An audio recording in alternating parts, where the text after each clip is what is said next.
must all make our choices. Hello and welcome to the season opener of the OPSE League of Legends Collegiate League. We got the St. Clair Saints going up against Fanshawe Falcons today in week 1, heading right into the draft now. Definitely going to be an exciting one. Last time we saw these two teams in action, game number 1 was an absolute slobber knocker, going from nexus to nexus, bouncing all over the place. And unfortunately for Fanshawe, they weren't able to close it out. Saints were able to take care of that one. But we get to see now that the actual season has started. Let's see if things change up a little bit.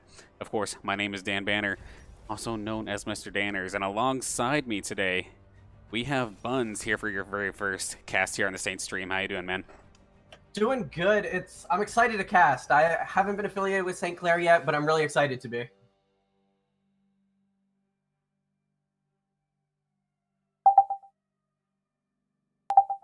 Now, we wasted no time hopping into the draft. They did do their drafts previously on Pro Draft, so we're going to take a look at the squads. What is this? Frez is not on Shen duty. Interestingly enough, going to bring the Gator back out. I am a fan. And this is also odd, seeing Oriana being played by Yule, considering he's more of a assassin-y kind of mid laner. When you look at the team compositions right now, Buns, is there anything that you notice that stands out?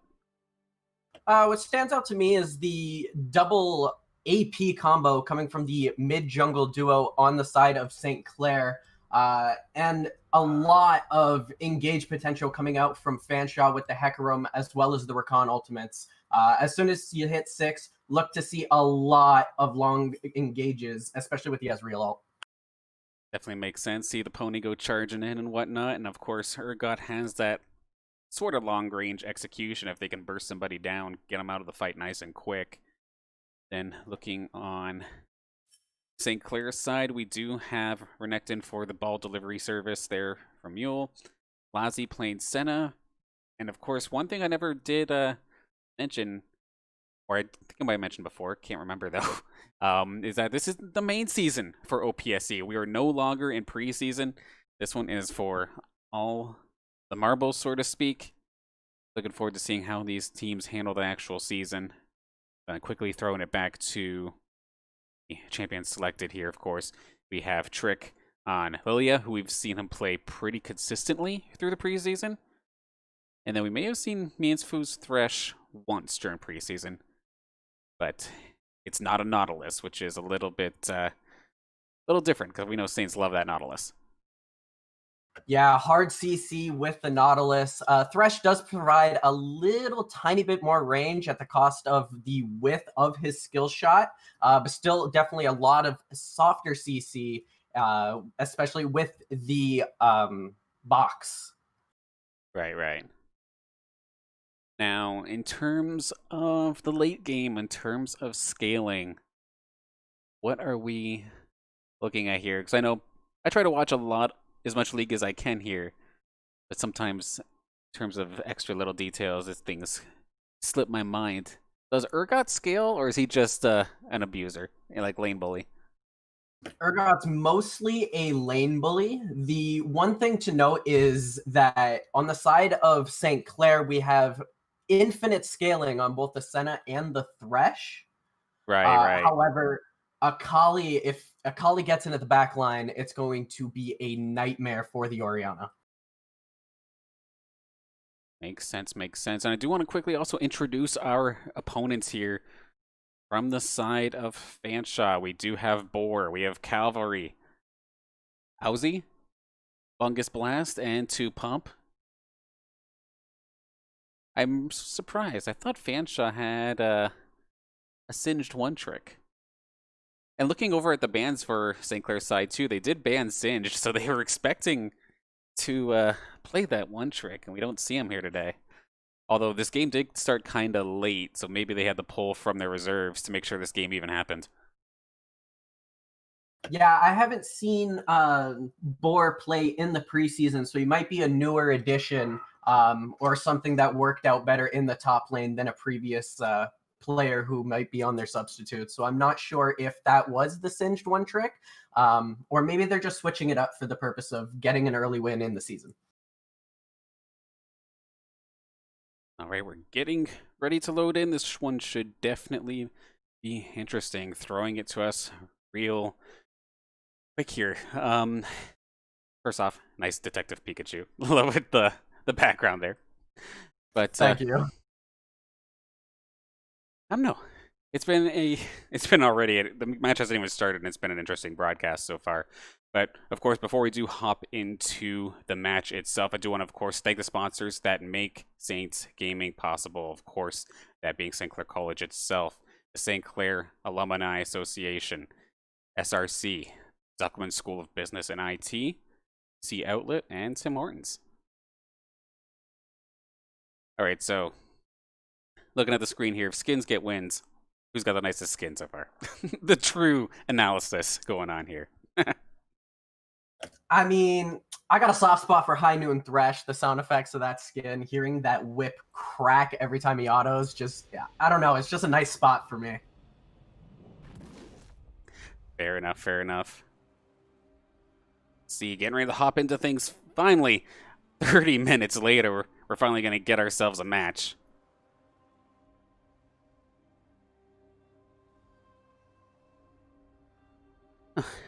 Now with Worlds going on, do you have any favorites at the moment as we wait for this to get started? Yeah, personally, I'm a G2 fan. I like to see the Samurai get revenge after last year's Worlds, but we'll see how it goes. Fair enough, fair enough.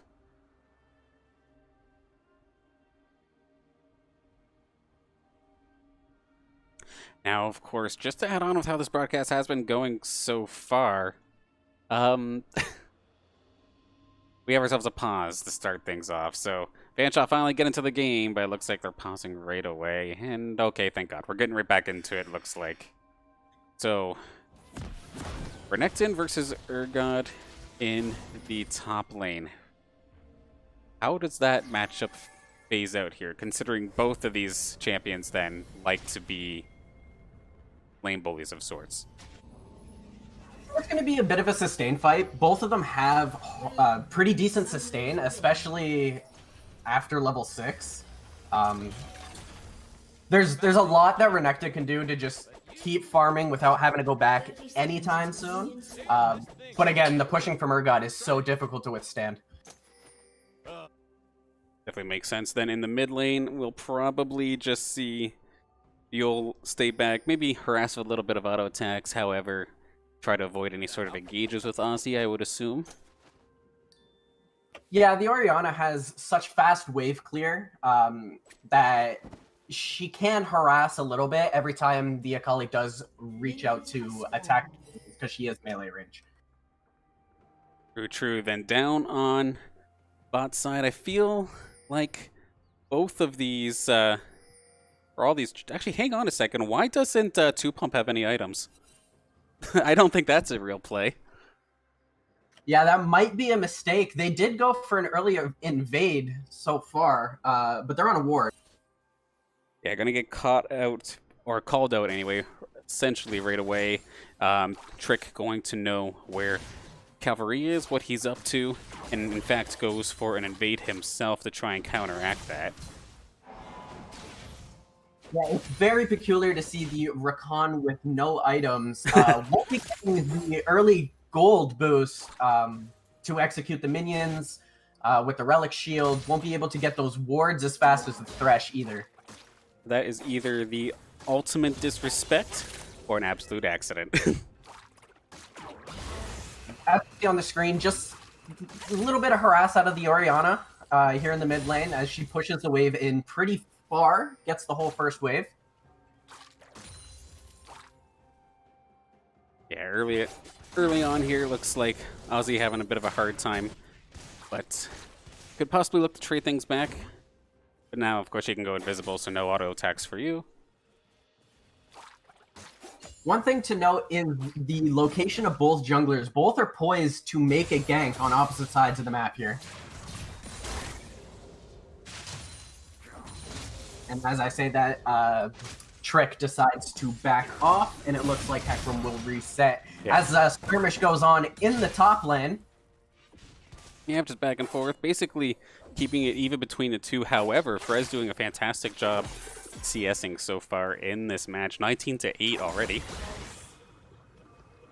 Yeah, 10 CS lead very early on. Elsewhere, it's very even, aside from one camp ahead for Trick in the jungle.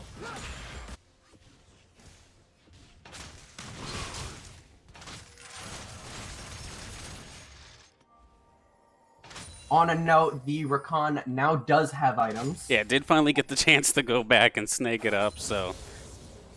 Thankfully, for the side of Fanshawe, nobody was able to punish them for said error. Maybe try and take an earlier team fight than expected, but everybody keeping the same game plan.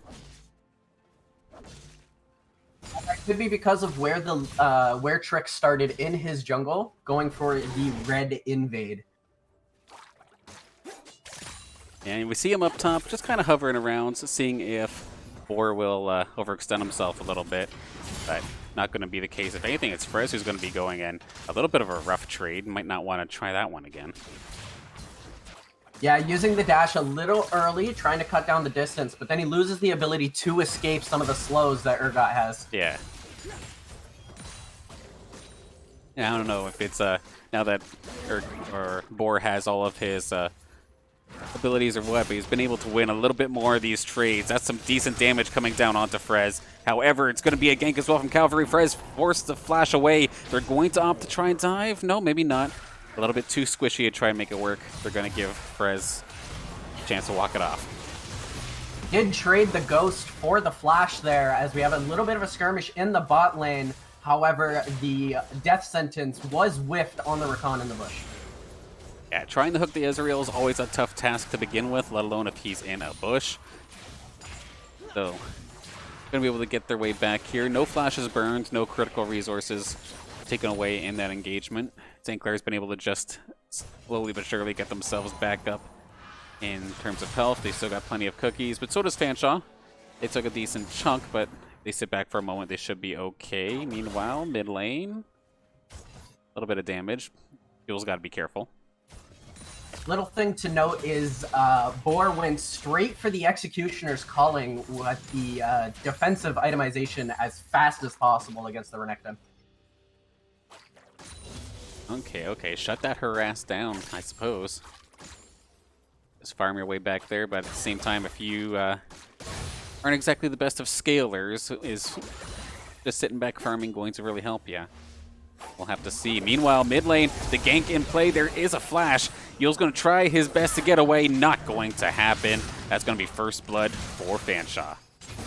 Yeah, the execution coming out just under the tower, but it's by Trick up top. Gank for a gank, and now Irelia will get ahead. And that's some Dark Harvest stacks too. Not to play that down at all. And right at the right time there for Trick and Frez. Frez would have definitely gone down there if it wasn't for the helping hand of Trick. Yeah, definitely. The only thing to note here in the bot side is Lazi a little low on mana, as the Scuttle Crab by Dragon will go down at the hands of Cavalry. Yeah, so objectives now possibly going to be a place of contention here for both teams.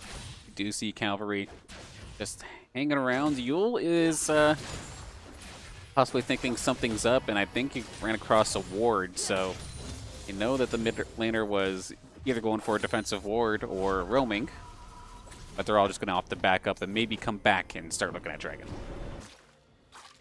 Yeah, just quickly grabbing some items, resetting the map. Oh, hello. For another gank, gets the ultimate, the fear, and unfortunately, the ultimate coming out of Orianna, but it's not enough. Ozzy will get the second kill for Fanshawe here in the mid lane. Perfectly Placed ultimate there from Cavalry, because of course, the landing spot of that ult is, like, you run away from it. So if you make it so that you're put yourself in between the tower and your opponent, they'll run away from the tower, and Yule was basically in the center of the lane by the time you could finally react. Ozzy and Cavalry going to secure that kill. Yeah, now the Akali slowly starts to get scary because she's got the defensive itemization and probably starting to work towards that Hextech Gunblade.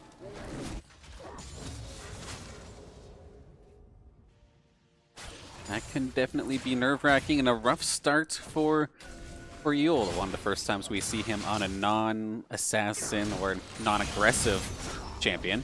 Meanwhile, Frez going in up top. Yeah, he dodges the dash, pops the ult, and was able to get the solo kill up top. Hecarim not able to respond. He will have to go back, and the dragon being taken by St. Clair. Yeah, all members of St. Clair, exception of Frez, and the dragon. They're bursting this thing down pretty quick. Not going to be contested in the slightest, as they do see cavalry all the way up top. The snipe, though! Okay, that's one way to turn it around, Bungus. Oh, unfortunate. Don't know if the smite was down. Oh. And unfortunate for Trick there. Greedy. But beautifully timed there from Bungus. Definitely a well use of the Ezreal ult. The dash in by the Rakan. Thresh going to be dangerously low. Gets the death sentence in the ultimate out of Senna. The ignite was popped, and so is the heal of Flash. And Lazi was able to take down the Ezreal. And that'll be all for the bot lane as they do not dive the tower. And we have more skirmishes going on in the mid lane.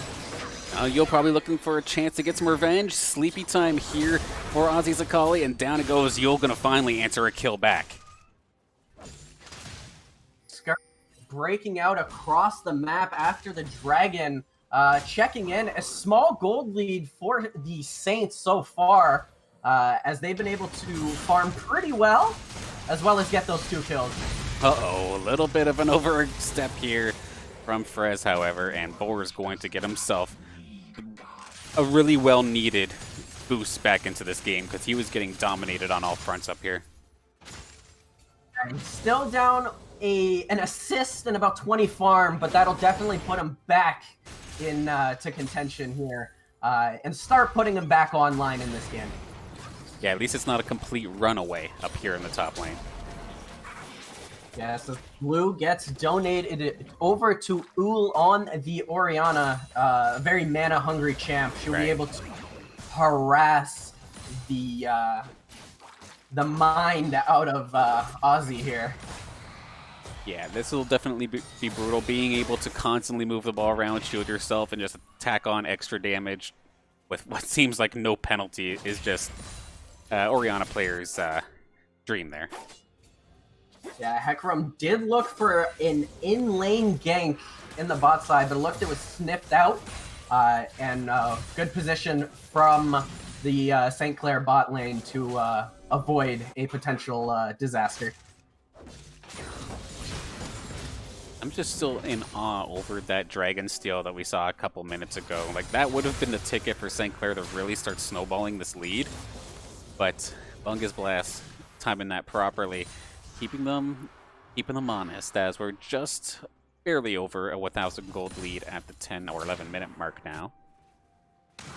It is also an Ocean Drake, so that's a little bit of regeneration over time, which will help champions like the Ezreal and the Akali. Right, every little bit counts in a team fight, especially if that team fight happens to be an extended one. Cavalry caught out, though, however. He's going to be sleeping in a moment. This could be trouble. Yeah, the Shadow of Onslaught stopping it for a moment does Ghost to get out. And now we have a skirmish in the Tri-Brush in bot lane, but it looks like everybody will disengage and clear out vision. Yeah, good on Cavalry to get out of there before it got too busy. Only having to pop, well, he had to pop his ultimate and then the Ghost, but it's better than giving a death away. Meanwhile, up here in this top lane, Boar going to be going down again, it looks like. Frez securing another solo kill. Yeah, Frez very well known how his timing is with that Renekton ultimate, knows exactly how much damage he can dish out, and it's proving to be a huge problem for Boar in the top lane. Uh-oh, Cavalry overstepping, finding himself between a rock and a hard place, it looks like. Ozzy tried to save him, however, put his own life in danger. Going underneath the turret. Trick thinking about making a dive, but they're going to back up for now. Didn't have the sleepy time to force that even further, but it's all good. The kill's now 6-3 and about a 2,000 gold lead growing. Yul still able to harass OPSE even under tower, so that's definitely a rough spot. Bungus Blast gonna be able to dodge one hook. We got two skirmishes happening at the same time. Mansfield with the ult going to get absolutely nothing, and Cavalry seems to have disconnected from the match, so gonna be back under a pause. Let's throw it back to ourselves in a moment here as we await for this pause to finish up. So, rough spot overall here in regards to Fanshawe. They got themselves in a bit of a hole, and especially if they can't keep Cavalry connected here, that would definitely be trouble. What does Fanshawe got to do other than having Cavalry reconnect and whatnot? Which it sounds like he has. So, what does Fanshawe need to do here as we start to transition towards that mid game? I think they need to put more pressure bot lane. I think if you can get the hyper carry that is Ezreal going, because he's currently down a little bit in farm, down a kill as well, and he won't be online until he has the Sheen as well as either a Muramana or a something like an Iceborne Gauntlet Triforce, depending on how he decides to build. Looks like we are back underway. Thankfully there for Fanshawe was able to get their teammate back here nice and quick. Whoop. Yeah, still a skirmish happening in the bot lane, but the Fanshawe duo will have to back and retreat. They're both sitting on very low HP. So reset, see what they can do. Meanwhile, across the board, Frez making his way back to the top lane. Dragon will be up shortly, but as of right now, with the Rift Herald gone, I think that was St. Clair that picked that up. I could be wrong though. But yes, Trick picked that there up. he is, there he is, okay.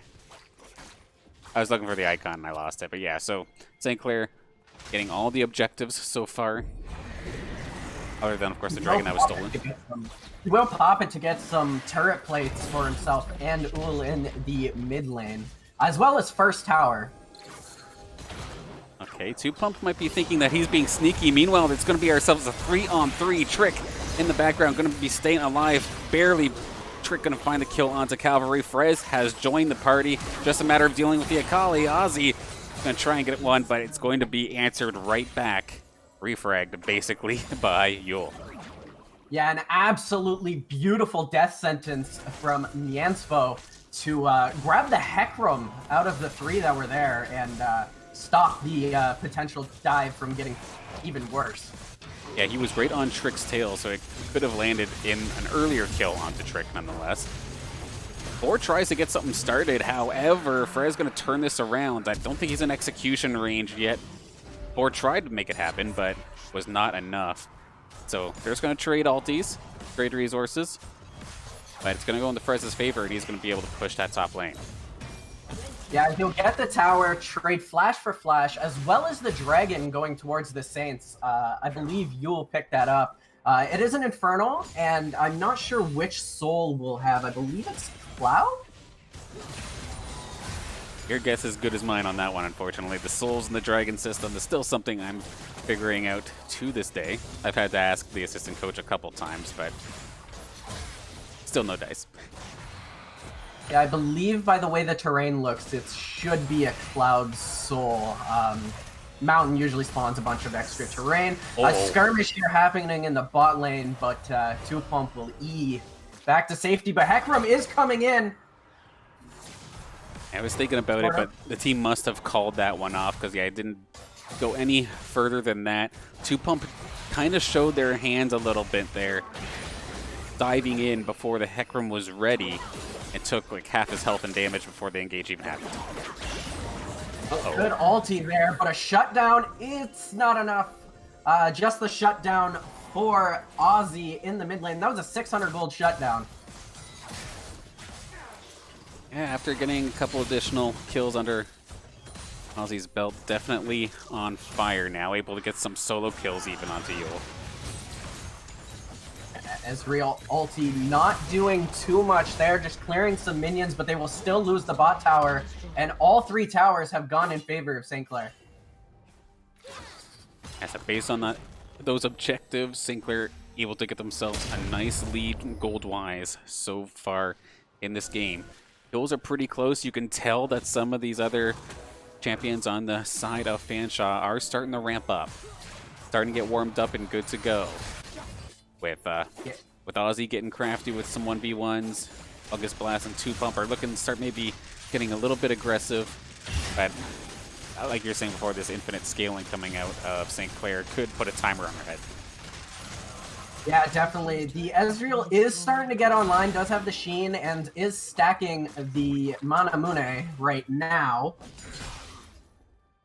So is Lazzy on the Senna, both stacking up that item, getting some huge mana boosts, and that'll help Senna really hard in the late game when she can just bust out heals every like 7 seconds and extend those fights even longer and longer. I always have to laugh. This champion was meant to be a support, right? Meanwhile, AD carry. But having some utility as an AD is actually really sweet. That's why we still see a ton of Ashe as well. Oh, sneaky little pathway here for Cavalry, trying to get the jump onto Yule. Nice usage of the ulti to try and make himself unstoppable through that. Going to be back and forth, but by the skin of his teeth, Yule's going to be able to hang on to that. Yeah, the Senna ultimate did come in clutch, and Yule was buying enough time. He might have bought enough time that the redemption would have come in. It was extremely close. Yeah, Mansfield was right there with the backup, had it gone a little bit further. Okay. At least without ults popped, Thor can defend himself and keep things even. But I feel like as soon as Frez pops the ulti, that's a bad time and a bad place to be in. Yeah, Boar here he goes with a very defensive item set. There's the ult, there's the stun. Will he dive the tower? Decides not to. The Frez I knew from last week would have charged that one right down and probably got taken out under the turret. So good discipline coming out from Frez. Just clearing out vision now in the red side jungle for the side of the Fanshawe Falcons. But Frez is not hindering. He's stealing away those Krugs and not making it easy for Cavalry on the Hecarim.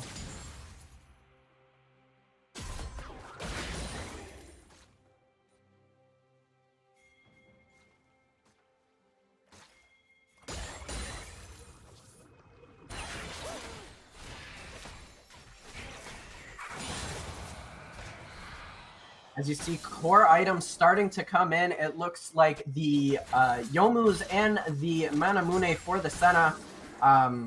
She looks to be the farthest ahead with 176 farm. And her own little bounty going with 1 kill and, of course, the farm lead. I mean, looking on the opposite side there, the Triforce is in sight here for Bungus Blast. And, of course, he's doing a ton of damage with every Mystic shot once that happens. But now Dragon is the focus here for both teams. The whole squad is here. OPSE is off to the bottom, possibly looking to pick a straggler off. But actually, they just give this one up.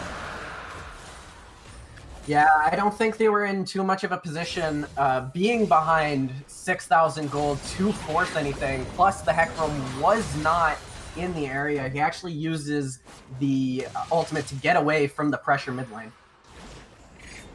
It's the second time we saw Cavalry have to use the ultimate strictly to avoid the knock-up from the shockwave.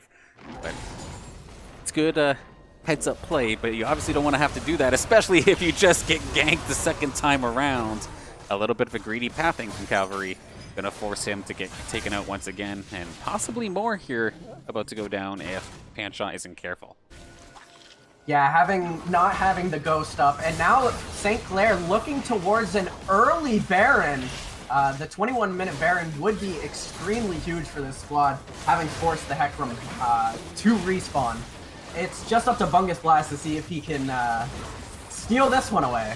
Yeah, it's all going to be down to the snipe, because nobody else is going to try and contest this. No true shot barrage noticed. I don't even know if they knew it was happening. 21-minute Baron. Yeah, the Baron power play coming out. They will lose a tower for this. However, we will say Smite was up this time. Everybody just going to dump all that gold they just earned back into their items and then look to probably team up and start pushing one of these lanes. In theory, if they just swing it down mid. They can get some easy access to an inhibitor fight if that's what they want to try and do, as no other objectives are on the board for a good while. Just want to note, Trick is sitting on a Dark Seal. If he can start proccing that, he's going to do some insane damage. Absolutely. Trick's been doing not too bad for himself as well, getting a couple kills in a few of those mid lane battles. Meanwhile, Cavalry, it feels like he's been everywhere and has been assisting, don't get me wrong, but he's been having a hard time. Two pump Cavalry find Frez, and unfortunately it was a bit of a bait, it seems. Two going down extremely quickly. That hook somehow landed. Beautiful shot there from Fanshawe. And OPSE's going to be going down, going to try and stop watch time out the Ignite, but it doesn't matter if they're literally right on top of you, ready to swing away at your face. And St. Clair going to rotate and start taking some structures, unless they can catch the sleepy Ezreal. OPSE going to just flash on over, take care of that. Boar is the only one left alive. They can just face tank this turret if they really want to, and they're in fact going to take it. Going to get at least 2 turrets for troubles here. Yeah, absolutely beautiful pathing from Trick there, as well as Lazzy to catch that Ezreal. No hesitation in mind there. Pop the sleepy time, get him down, even had the redemption to back it up. And then in the beginning of that engagement, that hook from Fanshawe caught me off guard. I thought it was going to miss, but nope, it was right on target. Being able to secure the kill onto OPSE, who is probably the one member of Fanshawe who actually seems kind of ahead, as we now see Cavalry going to try and at least answer one back. And okay, it is going to be the shutdown. I was worried that he was going to go down there, but no, it is going to be Frez getting taken out this time. Yeah, nice chunk of gold going in the pocket of Cavalry. Maybe he gets the Triforce off that. Maybe he needs a couple more camps, but that'll put him online after being 0-5-3 to start the game. Ooh, am I off for thinking that if you're behind, why are you going for a Triforce? Like, don't you just build tank? Or if you're committed to it, just go. Like, it's I feel like that's a wrong play. If you're committed to it, I would go with it. But, you know, having the Urgot as your extra tank, it's not completely unreasonable to go for. Now, right here, the Fanshawe squad look like they're getting picked out. The ults from Fanshawe is going to tie up OPSE for the time being, and they're going to have to blow a lot of resources for it, but they are going to secure the kill again onto OPSE. Yeah, good rotations coming out of St. Clair. Urgot was in the area for Fanshawe, but wasn't able to make the quick rotation. Probably decided against it, to be honest. Fair enough. At this point, too, like, with having a board there on the Urgot, he's basically... He feels like the Tachanka of League of Legends, unfortunately. Everybody loves him, but he's absolutely hard to use in a competitive setting, to say the least. And basically being a big meat shield plus 1 execute if you can find it. Now, this is a greedy play from Cavalry. He's sitting right in mid lane trying to get a turret, and here comes the rest of St. Clair. Yeah, probably has to pop the... He doesn't have the ghost, so he's going to have to sprint away, hop on that horse, and get out of there. Gonna go park it down bot and try to get back, but in the meantime, St. Clair are looking at the dragon once again. It's probably clutch on the side of Fanshawe that they got that snipe on the first dragon, as St. Clair would have had a soul by now, if that was not the case. Cloud Soul makes Lilia and Renekton run you down that much harder. Yeah. And you'd think there'd be more priority coming out of Fanshawe on these dragons, knowing it's a Cloud Soul and having Hecarim there, who is about to go down if the rotate isn't fast enough. Trick will get him. A TP flank coming in from the Renekton, trying to catch a Focus Blast. He will get it. And will be able to escape the Akali and the Urgot in the process. Beautiful play there by the Saints. Scrappy play coming out here from Fanshawe. Even though they may be behind, they're still looking to make these aggressive plays. And while I give them massive props for it, it was not in their benefit that time by the 1-for-2 trade for them. Just putting them more and more behind as we're about to break that 10k gold lead on the side of Saints. Yeah, speaking of a character that needs to get online, aside from that snipe, Bungus Blast has not really gotten anything out of this Ezreal. Does have the itemization, but just hasn't been able to get those skill shots off and get that EOD and the Mystic Shot combos going off. But as St. Clair go to back up and get themselves some more items, Fanshawe finally get a moment to breathe here, see what exactly is on the game plan. Baron around the corner, just respawn. It looks like they're putting a bunch of vision down so they can actually see what's happening. They get a pick onto Yule. Can they actually secure this? That's going to be the Zanya's coming out, and that's going to be a huge shutdown going on to the assassin of the Fanshawe team. And Frez is so far ahead of everybody else. They finally get to group up, but it's a 4v5 at this point. Is Baron on the table? I believe it is, but a good lantern to get Frez out to safety. Lilia is alive, so there is a potential to contest this Baron. And you gotta think, Senna's probably sitting on about 70 or 80 souls now, so she's gonna have a ton of extra range and crit now having built the rapid fire cannon. Fair enough, fair enough. Yeah, it'll just get poked down before anything really even happens.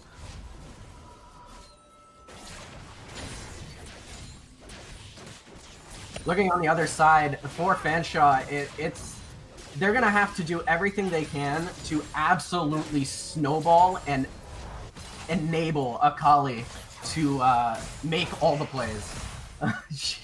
She's the only one with more than a kill. Either that or get somebody going as well.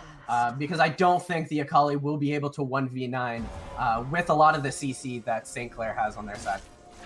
Yeah, we've seen time and again, whether it was a hook from Inspo or getting caught up in a shockwave or Frez jumping on them.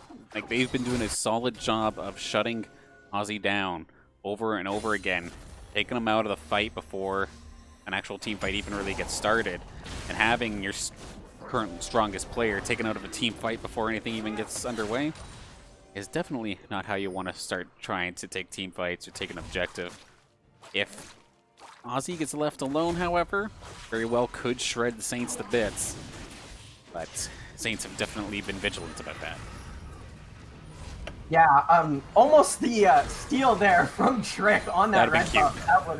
That would have been demoralizing on for Bungus there. I mean, small victories. You take my dragon, and I'll take your red buff. Looking at the items, it looks like Thresh is going to be building a Knight's Vow next to provide even more damage mitigation for whoever he decides to put that on. So the heals, the shields, the sustain is absolutely ridiculous with this team comp.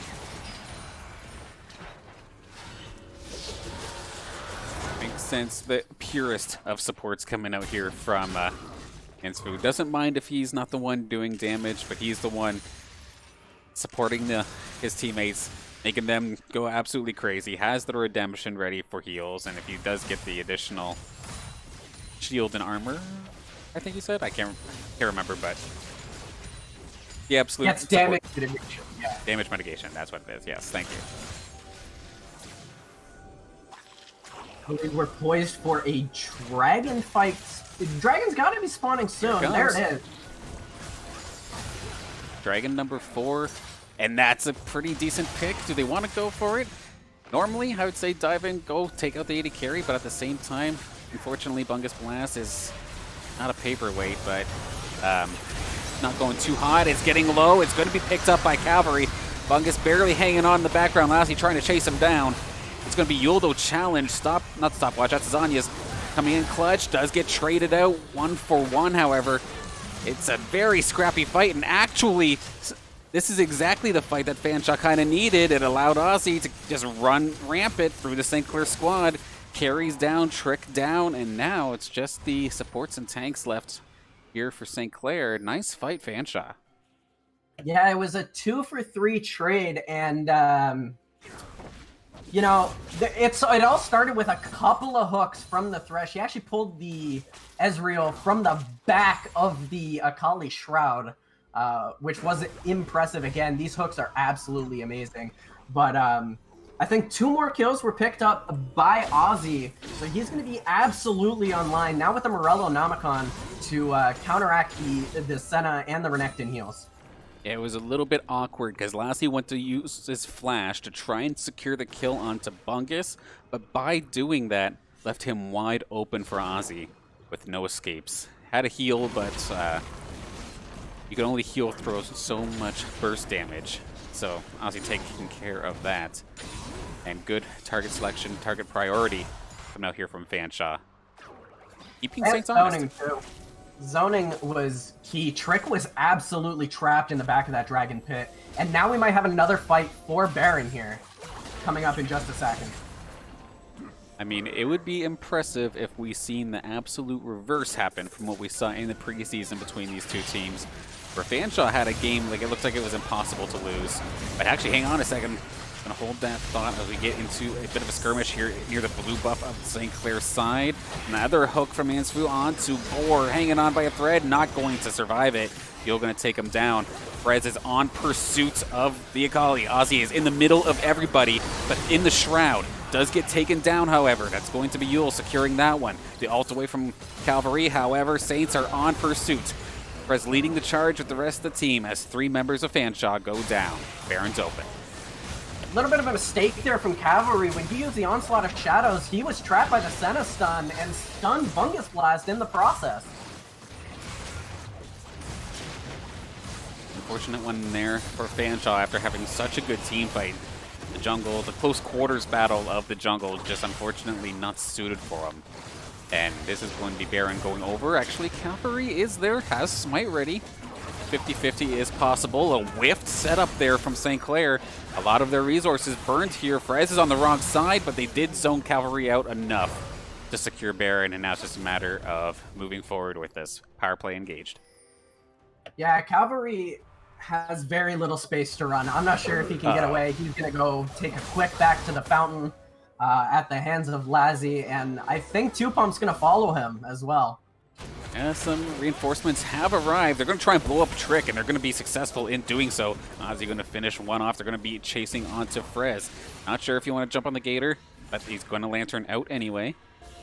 I feel like they wouldn't be able to blow up Frez compared to Trick, but you never know. Well, cheeky little here play. comes a combo coming in, but 2Pump will get away with all the dashes he has in the Rakan kit. I keep forgetting how quick the shockwave actually comes up after usage as this game gets later and later between the cooldown reduction and, of course, the natural cooldown reduction by leveling it up. But it felt like you'll just use that shockwave in the whiffed attempt at Baron, and seconds later had it on board again to try and blow up 2Pump.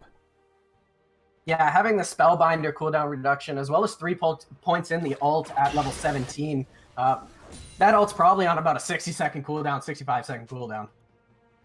Not bad, not bad.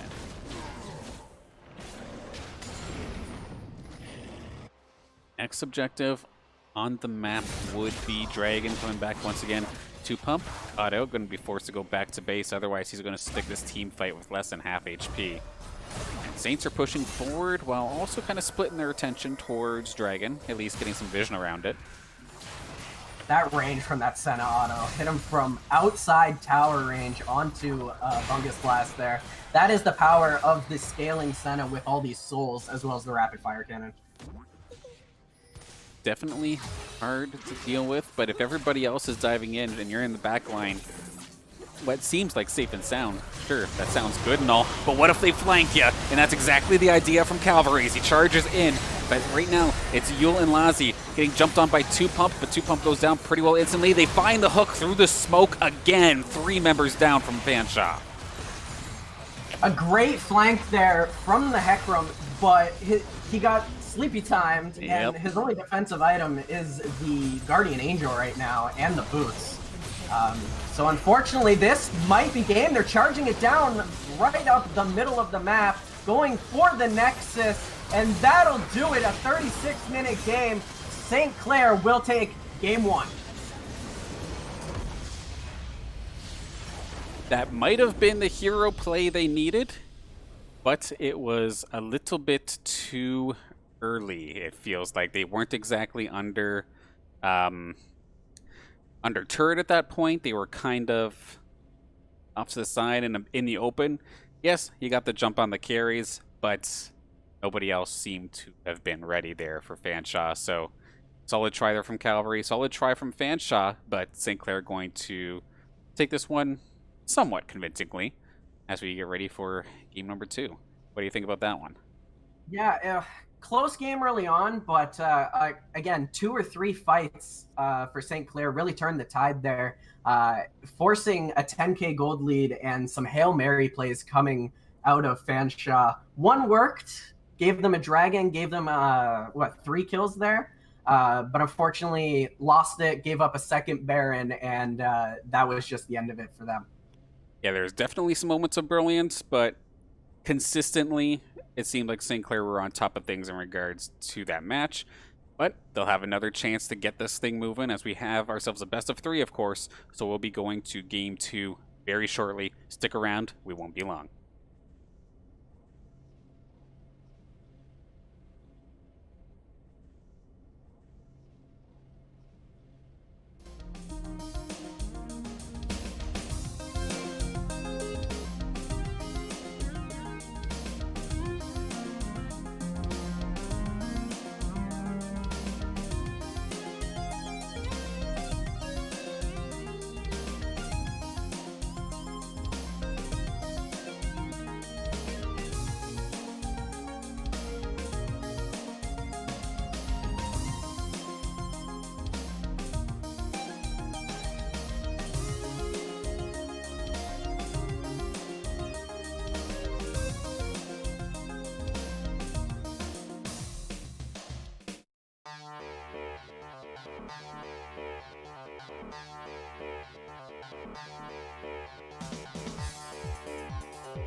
Welcome back, guys, to the St. Clair Saints versus the Fanshawe Falcons. Game 2 of draft about to get underway. St. Clair taking game 1 relatively handedly, mid to late game. And we'll see how the draft changes going into game 2. Absolutely, and we're not going to waste any time getting into it as well as the bands are underway. St. Clair back on the blue side once again. Fanshawe sticking with red, and of course the new champion just getting instantly banned. And then St. Clair, of course, getting rid of the possibility of their singed one trick coming in. Italy and Bard also down. Yeah, Bard and Nidalee becoming very common in the metagame right now. Good team fighters, especially the Nidalee. If she can get going, those spears hurt. And Graves getting locked in early. You see that pretty often, especially when Nidalee gets banned. Yeah, the days of remembering AP Nidalee when it can nearly one-shot an AD carry come late game. But no Nidalee this time by. We're going to see Graves, like you were saying, relatively common nowadays. Just decent clear, decent aggression. What can go wrong? And now Caitlyn, looking like it's going to get picked up here from the side of Fanshawe, locking in that bot lane already. Possibly both the bot laners. In theory, this would be a rather pokey bot lane if this goes through. Yeah, Caitlyn Lux, very pokey, a lot of harass, and they can zone really well, especially with those Lux E's that come out. Not sure if there's a visual bug or if Fanshawe didn't ban a champ here. I'm not sure if that's just on my end. It does look like that one is left blank, so there's a chance that they banned something that they didn't have a picture for. We'll figure out once the actual client draft begins, but on the side of St. Clair, it's going to be Senna locked in once again. Did fantastic last game. Rakan being hovered. Like I was saying before, we're so used to seeing Nautilus and now Thresh in the bot lane. And yeah, they're going to switch it back over. Yeah, I think the Rakan was just a little mind game there. Karthus jungle, though, that is something. This has me excited. I have not seen a Karthus in play for what feels like years. You're saying jungle Karthus? I believe so. It usually is. It can be flexed into the mid lane, but we do see it quite often in the jungle with the Dark Harvest, as now Zoe also taken off the table. Speaking of nearly getting one shot, yeah, Zoe getting picked off as well as Syndra from the earlier bans. Now we can see what St. Clair want off the table. Both their bans about to go underway. The hard engage from Malphite being taken away. Yeah, Malphite can be really annoying, especially an AP Malphite. Little odd considering how much AP is already on Fanshawe's side, right, as they take out the Camille, the hard duelist in the top lane. I know Frez plays a ton of ranked solo queue, and when he does, it's usually on Camille. So that might have been a bit of a targeted ban coming out of Fanshawe, looking to try and shut Frez down, because he dominated that top lane last time. Yeah, definitely. There is a couple of flex picks. That Ornn is definitely going to the top lane, and that's a lot of engage.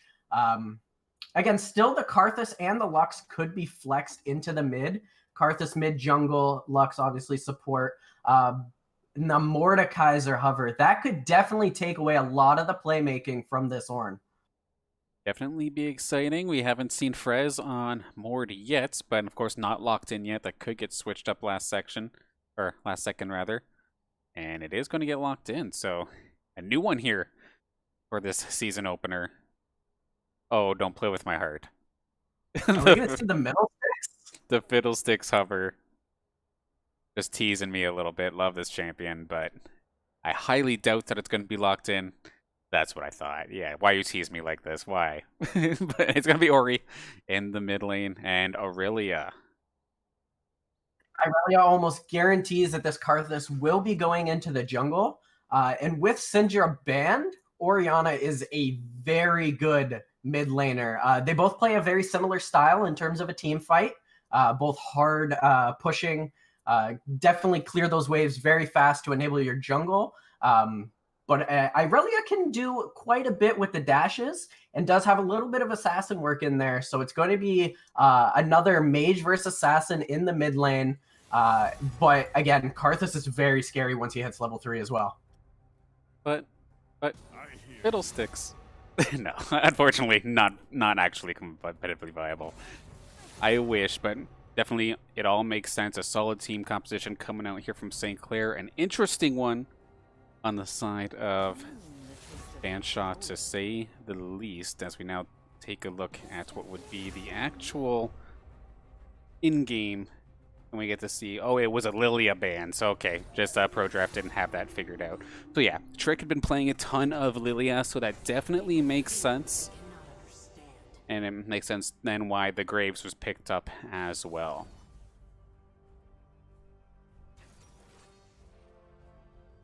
Yeah, definitely, as we see all the champs falling into their respective lanes. We'll definitely get confirmation as to what's going where. Yep. There's the Karthus jungle. You're right. Yeah, the Karthus jungle. And then in the mid lane, we're probably going to see it would be the Irelia then, right? So OPSE picking up where he left off from aggressive champion to aggressive champion.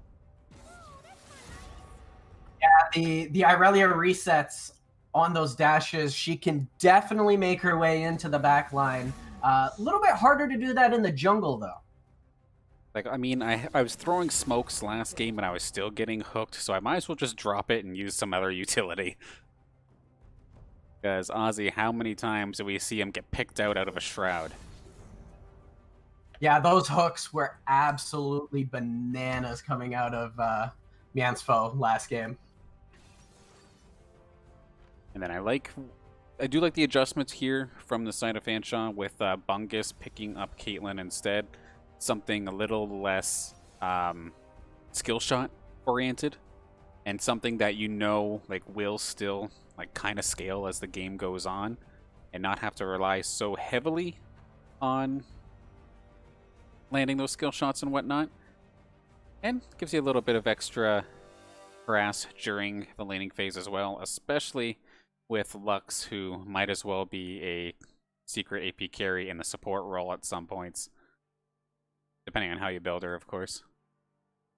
Yeah, one thing to note is Graves' auto attacks can be face tanked. It hits whatever is in front of it, unlike the auto attacks of pretty much any other champion. Right. And that'll be a huge thing if Ornn can get in his face. Yeah, definitely something to take note. Granted, if Trick manages to jump onto one of the squishies, then by God, they're going to be taking some damage. But yeah, if Ornn, or depending on how OPSE looks to build this Irelia, jump in front of him instead, could definitely get a little less value out of that Graves. However, looking at the St. Clair composition this time, the ball delivery service coming out is a little bit harder to pull off. You don't have anybody with a like major dash unless Mansfield gets a hook onto somebody and he pulls himself in with the ball on top of him. Otherwise, just Graves and Mort are kind of just walking in. Graves, yeah, he has a little dash, but like nothing to close major distance. Yeah, definitely. I'd like to see, once laning phase ends, Mordekaiser just delete people from those objective fights. Looking at Cavalry on the Karthus there, if that ult is timed very well, Karthus will not be able to touch a dragon or a baron with his smite. I mean, may not be able to touch it with a smite, but depending on how close he is, he could probably still dish a little extra damage after death. So not all is completely lost, but of course his abilities are not going to do anywhere near as much as the smite. But definitely a different style coming out here from Fanshawe. I'm excited to see it.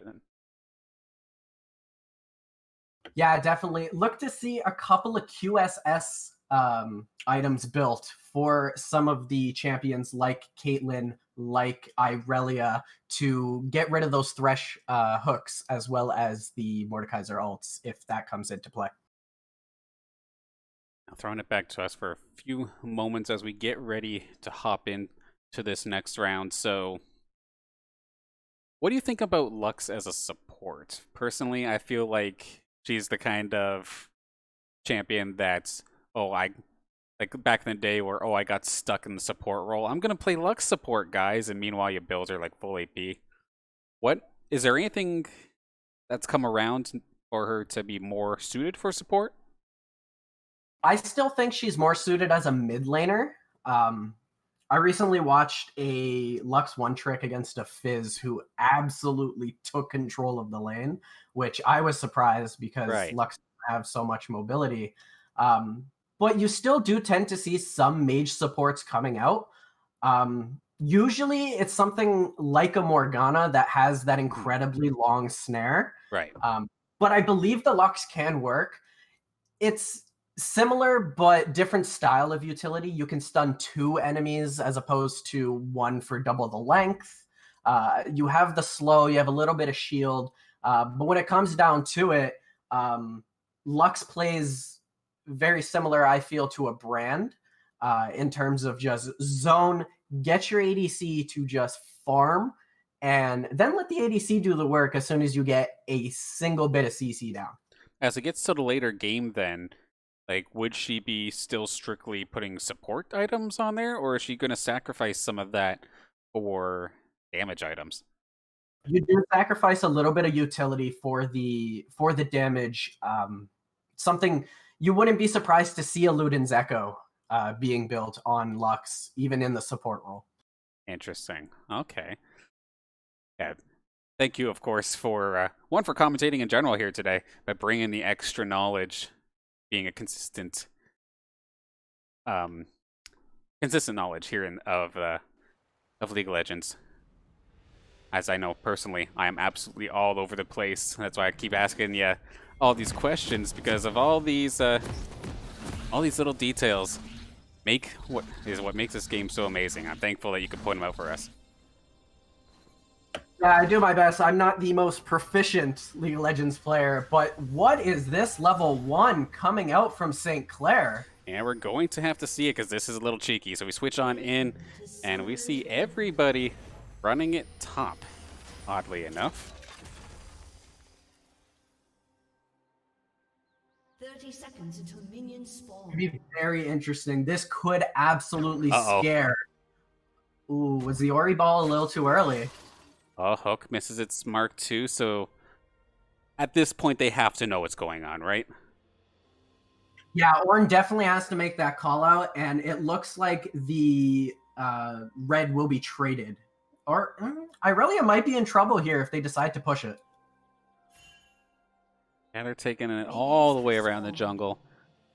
But not even really up. Okay, they put 1 ward in there. Getting with the red buff again, so a relatively tame invade coming out here from St. Clair as they fall back into their regular positions. Yeah, probably a smart decision after the initial CC missed. I mean, what is Ornn going to do? He at level 1, right? Of course.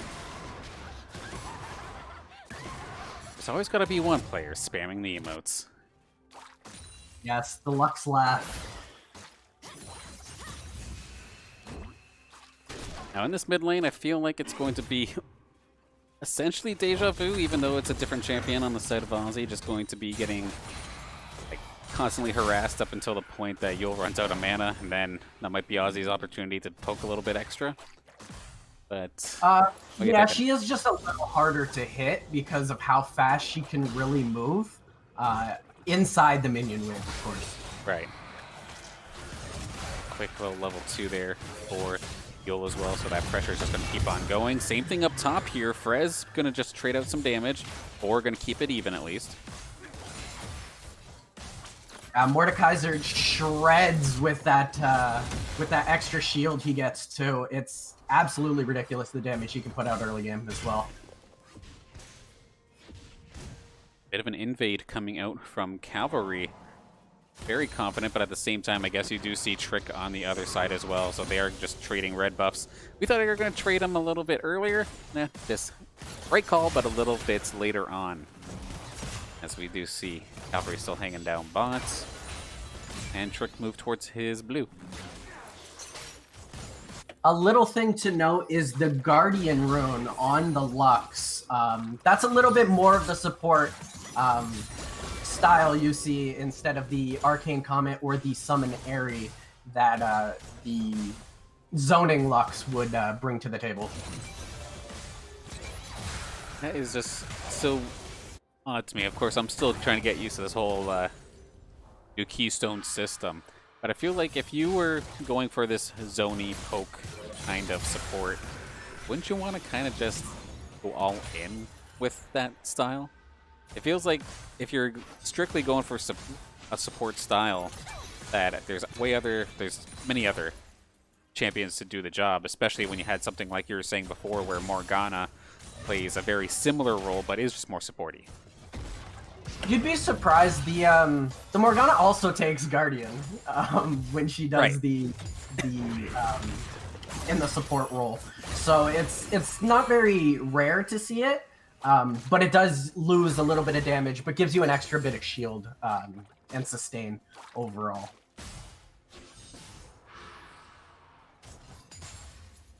As both sides just farming it out, a pretty big farm discrepancy in the top lane again. Almost double the farm at this point in the game. Yeah, their usual top laner was not available apparently for this match, so Boar coming in from reserves to try and take on Frez here, but like we've been seeing the past 2 games, it's definitely been a struggle.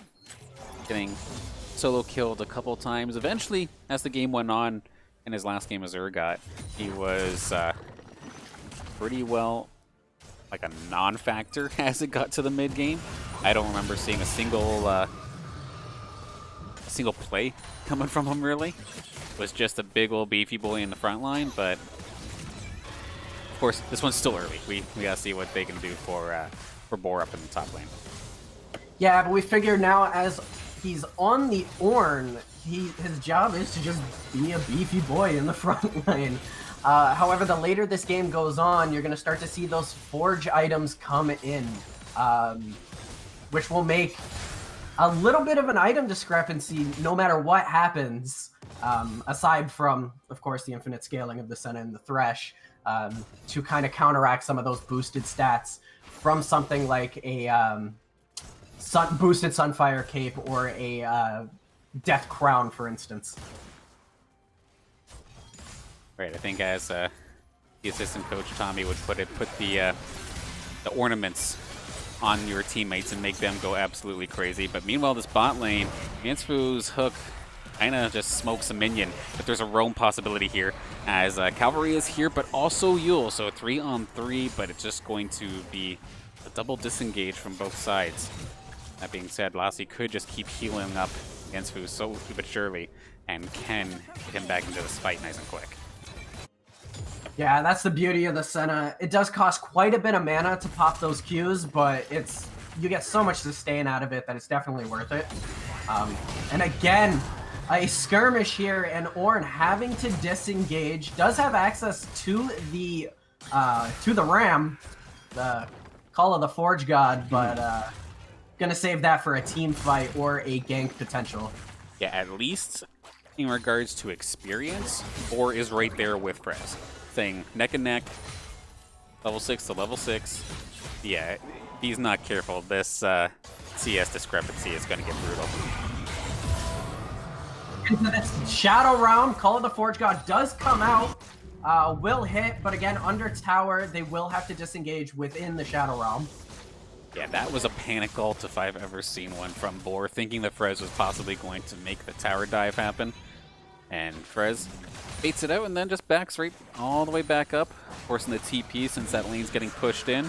But while all this was happening, Trick all by himself just taking care of a dragon. Yeah, that's the beauty of the Graves. Got a lot of lifesteal, and just being able to dash and reset those shotgun shells makes a huge difference. A stun coming out of OPSE, the Ignite, the ultimate, everything coming out, the flash, and first blood under the tower for Fanshawe. Okay, OPSE showing his skills there in that solo kill onto Yule. That's definitely a rough spot for Yule to be in. He did land the shockwave, but it did not matter. Just did not have the damage and could not survive that. Nicely done, Ozzy. Yeah, the Corrupting Pot coming into play there to give her the boosted damage and the boosted health regen within the first quarter, I believe, of the potion. And this is a sight that we're probably going to be seeing for a while, just Prez landing these pulls and just being able to beat on Borbor.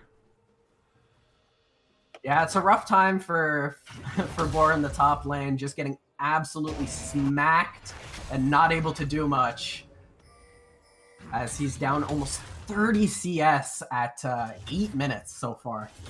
Definitely painful. Granted, Cavalry's right around the corner, but he's basically dead at this point. Or looking for the play nonetheless, and Trick is right here as well. They have to disengage this. Yeah, not having the vision of the Karthus, just seeing the Wall of Pain come out is enough to scare somebody away. That's like a 90% slow, Yeah. and they had no vision over how much health Karthus really had. Yeah, but forced to disengage, and now he's going to be... If Frez just freezes us right here, that's a rough spot to be in. So, probably going to do that, going to nearly be doubling him on CS at this point. Is definitely Another true. engage. Oh, Deja Vu, that shockwave tickles, basically, for Ozzy.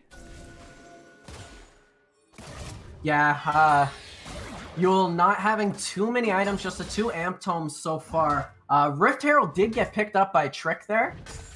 So we will be able to put some more pressure onto some of these turrets, probably in the top lane as some of the pings do come out. And so getting aggressive, Hook going to be just barely too short.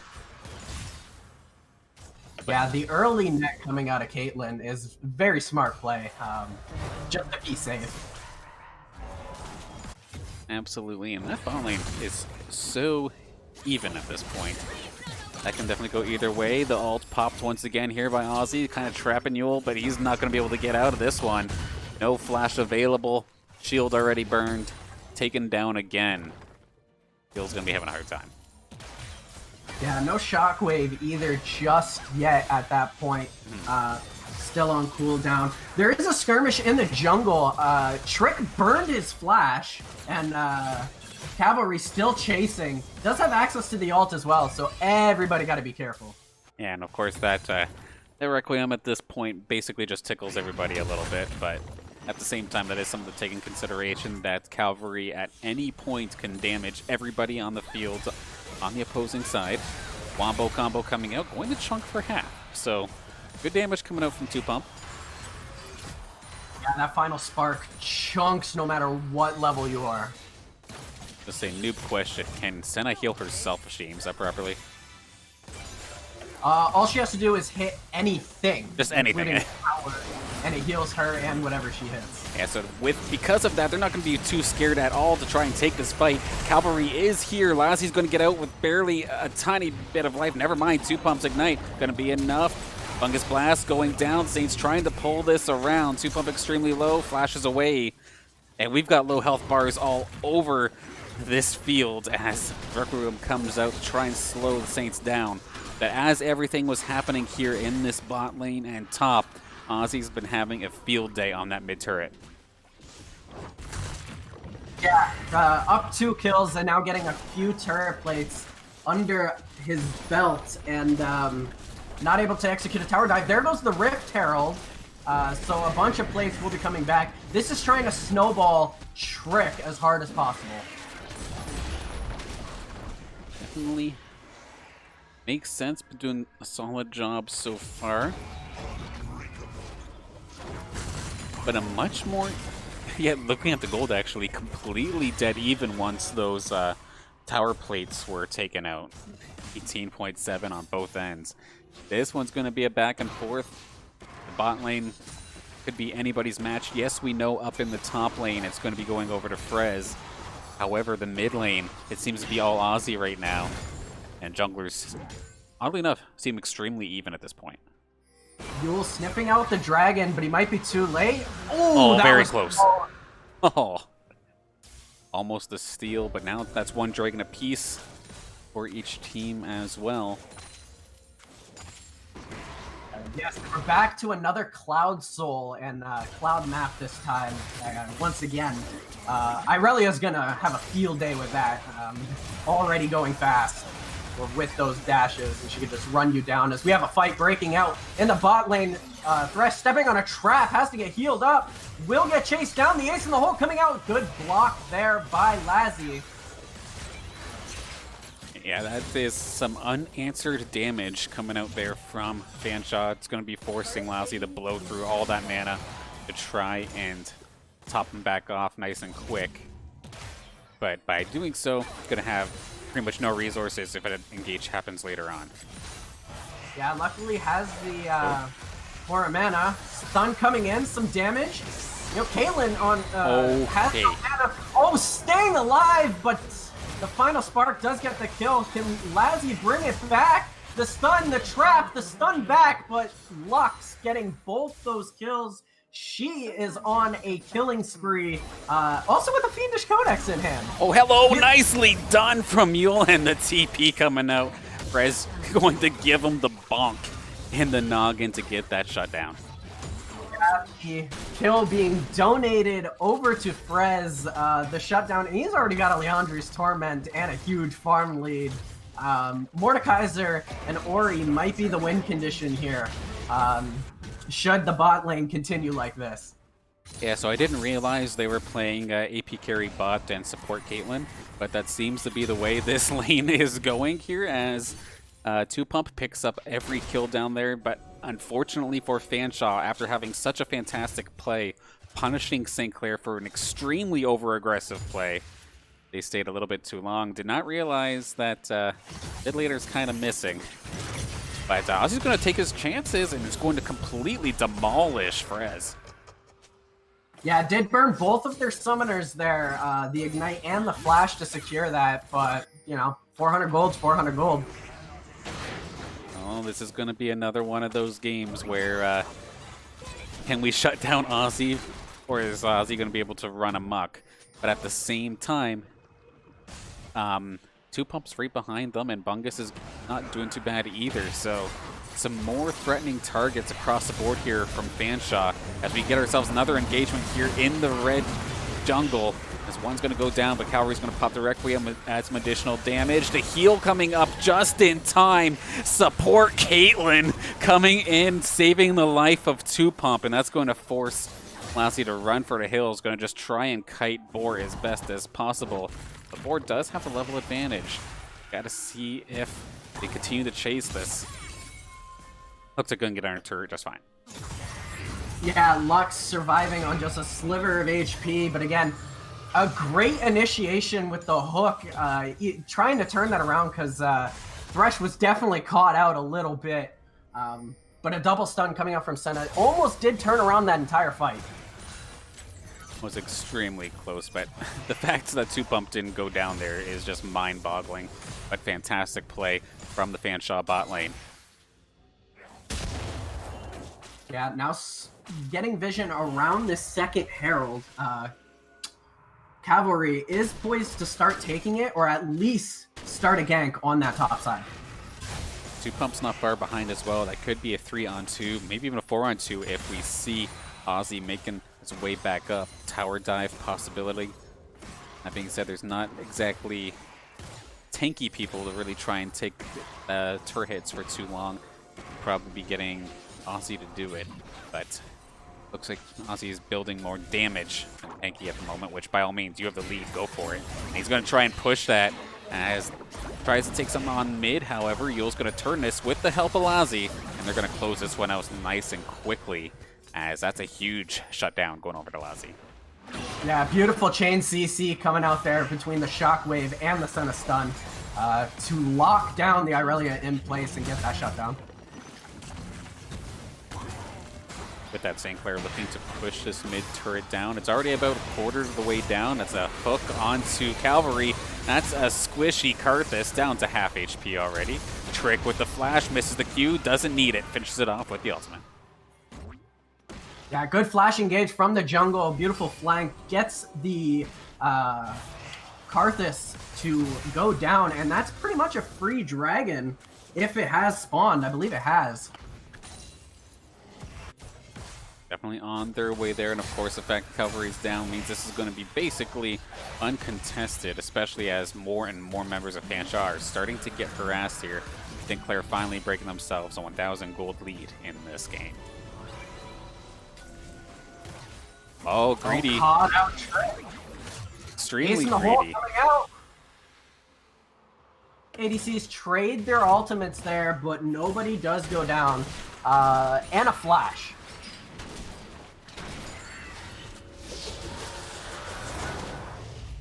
Okay, taking a breather for a second. Now, of course, Trick does have some solid lifesteal, so it's going to probably just be able to farm his camps and be completely healthy. It's weird the amount of rotations that we're seeing right now from the bot lane, or from both bot lanes, rather, as they're just leaving that bot side completely alone. Just going to leave Boar all by himself to possibly catch back up in some CS. But this is a bit of an overextension. That's going to be a huge shockwave, and it's going to hold OPSE down. Yes, you are doing fantastic. However, can this be enough? It is, in fact, going to be enough to take out Yule. So, okay, they trade. Yeah, Senna not in range to give the heal over to Yule, but and therefore the Requiem will take him down. Looks like they'll pick up the Scuttle Crab as well, just before the Baron spawns. Frez doesn't realize that Ward is back right behind them. Sneaky, sneaky.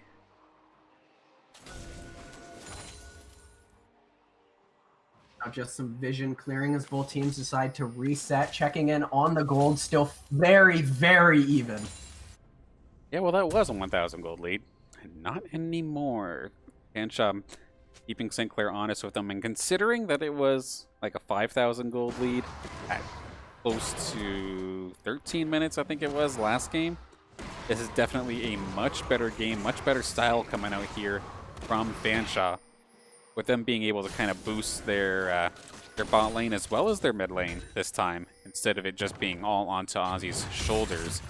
And to be honest, Boar is not far behind as well, getting the one kill and only a couple CS behind now. No longer being doubled. Yeah, still all big kill there by Frez onto Cavalry. Has to be careful. He's in the Death Realm with Ornn. The Call of the Forge God coming out will do some damage, but it tickles. Frez has to be careful. Sure enough, never mind. It's actually going to be 2-pump that's going to get caught out. A little bit of an odd pathing job, and that's going to give St. Clair 2 kills off of just a bit of an uncharacteristic pathing error, just getting caught out of nowhere. Yeah, good support coming in from Lazzy and Myansfo, getting the positioning for the Death Realm to expire and him not being caught out entirely. Looking to push mid. If they're not careful, they'll have to deal with OPSE in a moment, and this would be a 3-on-3 that they might be able to win. They're going to try it. The teleport coming in. Ace in the hole, going to shut down Myansfo. Taking him out nice and quick. However, OPSE's got to run for the hills. Doesn't matter. Myansfo going to get the kill from the grave with that Ignite. That's going to be another one. Bungus getting the boop this time. Still going forward. Cavalry's right there, but at the same time, so is Yule. Looking for a possible shockwave. It may have already happened, actually, but not see it go down. Disengage forced. Disengage, and now stealing away some of these camps, fighting for, you know, the most coveted of camps. What? But, wow, Yule just got absolutely blown up by Boar and 2-pump, and that's... And it is a support build on this Lux, going with the Athenes and I believe either a Shirelia's or a Redemption. That's the choice to go that way has me scratching my head big time. I don't know if there was a miscommunication between Yule and the rest of the Saints team, like that they were going to try and possibly pincer that. But yeah, you're just a juicy Orianna walking up to, what, 3 or 4 members of Fanshawe. Of course they're going to blow you up. And with that, Boar's going to get his second kill of the game. Compared to last game, he's right on par. He's hasn't been farming for the last little bit. However, he got 2 kills under his belt.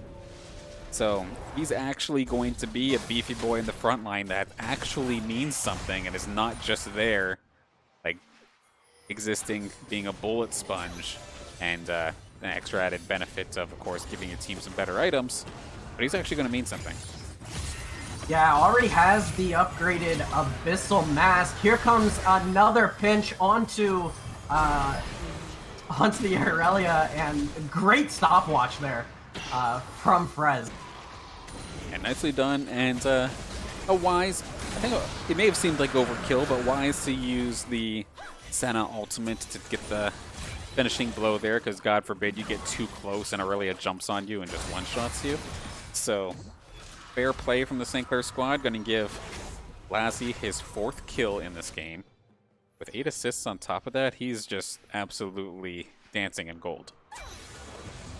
Yeah, already completed the Muramana and the Edge of Night.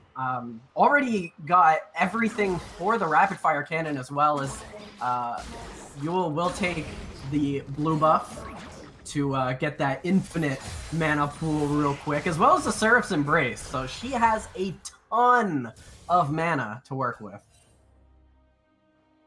Absolutely fantastic. Of course, you've got the damage, you've got the heals.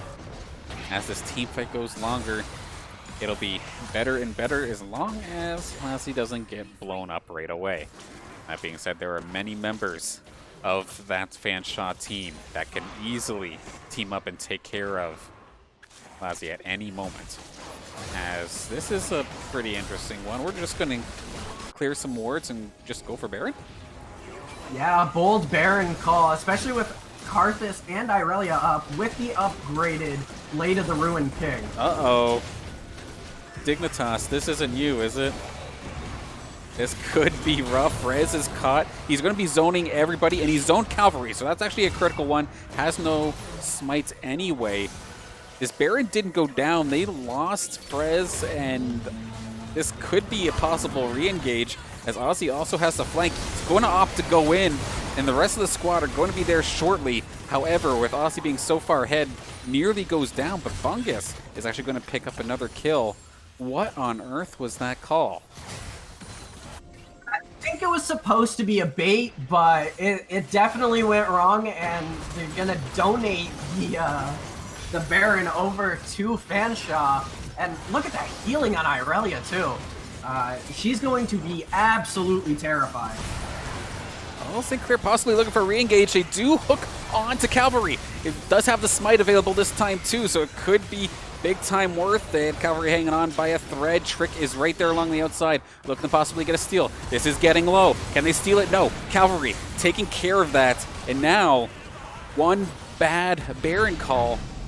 And actually, nicely done there as Lassie also goes down.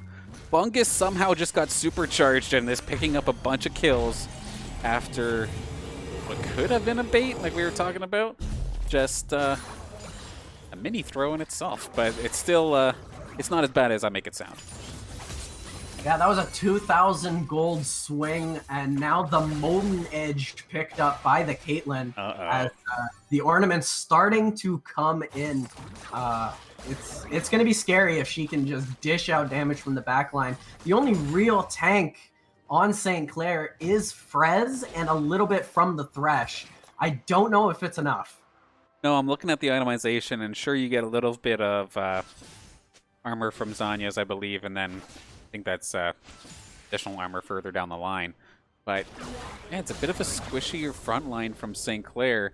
They all need to be like on board together. I feel like kind of deathballing it if they're going to try and pull this off. Because yeah, sure, you got the heals from Lassie to try and keep everybody alive, but you got to be close to all get the benefits. And now, because of such a poor play near the Baron, someone who was basically a non-factor this game, Bungus, has now become an additional threat that St. Clair have to worry about. So at this point, you basically have to worry about the entire Fanshawe team. Going to make target selection a little bit awkward. Bungus picks up 4 kills. Started 0-3, picks up 4 kills, and is now completely online in this game.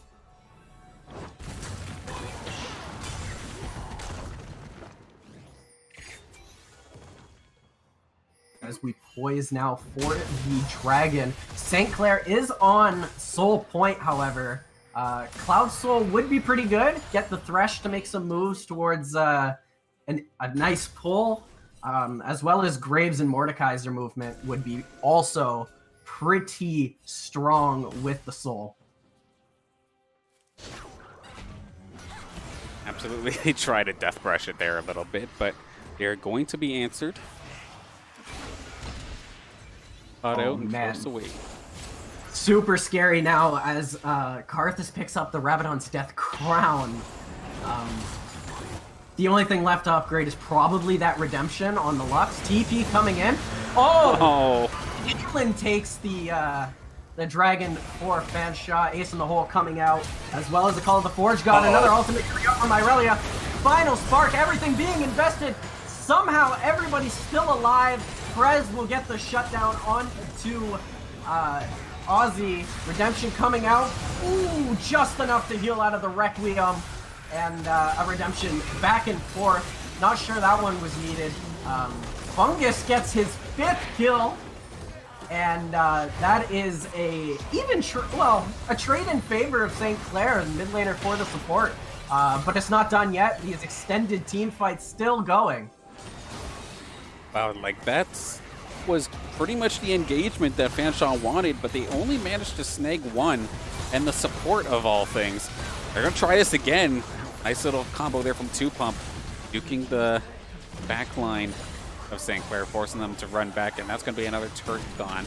It's okay, overall in this engagement, so it was Bungus who secured the dragon. They traded 1-for-1 on kills, and then they got a turret. So okay, Fanshawe, you're looking good. Yeah, one of those scary things to note is if the Lux decides to get a damage item, the cooldown on Final Spark can be as low as 30 seconds. That's definitely brutal. Throw one out before the team fight starts, throw one out during, and throw one out as a finisher. Why not? Try it out. It's always fantastic to have such powerful ability on such a small cooldown. Yeah, absolutely terrifying. And if Karthus decides to make a play towards the top side, he does have the support and could gank Frez. I believe Frez has the Death Realm up just in case.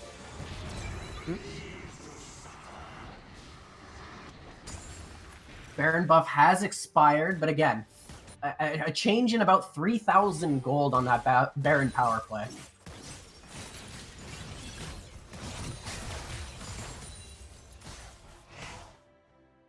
Yeah, so looks like Baron will be the next thing objective-wise on the map for these teams to try and contest.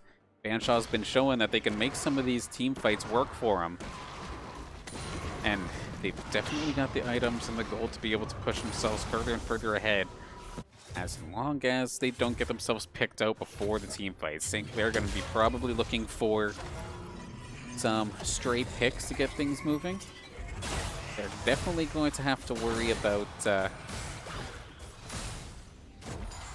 trying to go even 5-on-5, in my opinion. Yeah, and Frez is going to have to start getting even more selective with his ultimates because the QSSs have come out for the 2 AD champions on the side of Fanshawe. Okay, so QSS will get you out of the Death Realm? Yes, as long as you're in the Death Realm, it'll you just disappear from it, and the ult is done.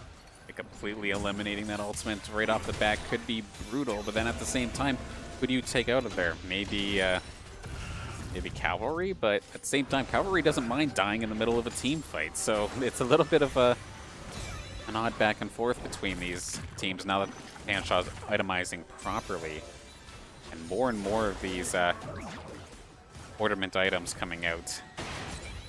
Fanshawe's looking so scary. Lux. Okay, they're going to tag the Baron. And St. Clair, I don't know if they actually know it's going down. They knew that somebody was around there. They do spot it out now, so they're going to be forced to move. However, 2Pump doing a decent job of keeping everybody zoned out. The Ornhorn coming out as well. Mansfu going to try and get the hook. Does find one, blowing up Cavalry instantly, but he's going to pop his Requiem anyway. He'll still be effective in this fight, and there are a lot of low health bars on the side of St. Clair. Yule going down because of it. Frez is so far away. 2Pump was the one he death realmed and trying to duel him out, and he's going to be successful in doing so. That's just going to be the Zanya's coming out, but it's going to be another kill. St. Clair is still with 3 members looking to push this, but there are still some healthy members on the side of Fanshawe going to be able to shut this down. They stopped the Baron, but it's an even trade. Stop the Baron. Definitely want to push towards now the Dragon about to spawn in about 10 seconds. And Cavalry is still down for another 15. There's going to be a big team fight about to happen. And can St. Clair with these low health bars make it work? A good stun. Okay, it's going to be Bungus stunned up for a second there. However, now we're playing a little bit of footsies around the Dragon Pit. It is there, ready for the taken. Ornhorn coming out once again. Could it land on anybody? I don't think it quite has. Mansfu is going to be flashing in aggressively, actually. They're going to try and go for this. Mansfu going to get popped. Trick is going to get blasted by the final spark. Balazi is in the background as well. Going to try and trade this out. Boar is just an absolute unit in this front line, though, keeping his entire team safe as they push towards the Dragon. He's barely killable at this point. And the Dragon could still get stolen? No. It's now a 7 and the flash over, and Lazzy gets taken out by the ultimate. Oh. Very quick play, and now they look towards the Baron with Trick down for the next 25 seconds and only 2 members up for St. Clair. No, Frez, you didn't want to do that. You're going to be going down. This Baron's going to be going over to Fanshawe for free unless Yule can make the hero play, which I'm not sure if that's even necessarily wise to go for. Going to have to just farm away, but okay, Fanshawe, they're going to get themselves the Baron at this 35-minute mark. Crazy, crazy long game here compared to game 1. Items are about to spike so fast. As you see a Forge Fire Cape coming out, a BF Sword additional for the Irelia, Mercurial Scimitar being completed for Bungus, and the Ardent Censer for 2Pump. And I don't... The items are very close still, but it is a 5k gold lead for Fanshawe. Absolutely. Force down their inhibitor turrets. The ace in a hole, okay, it just barely gets through the shield, actually, so Bungus is not full of crazy damage in terms of abilities, but it's Caitlyn. It's all about those auto attacks anyway.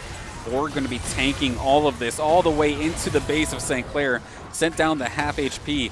Bryce is going to just pop the Death Realm on him, however, and this is going to be wasted as he's just going to run away.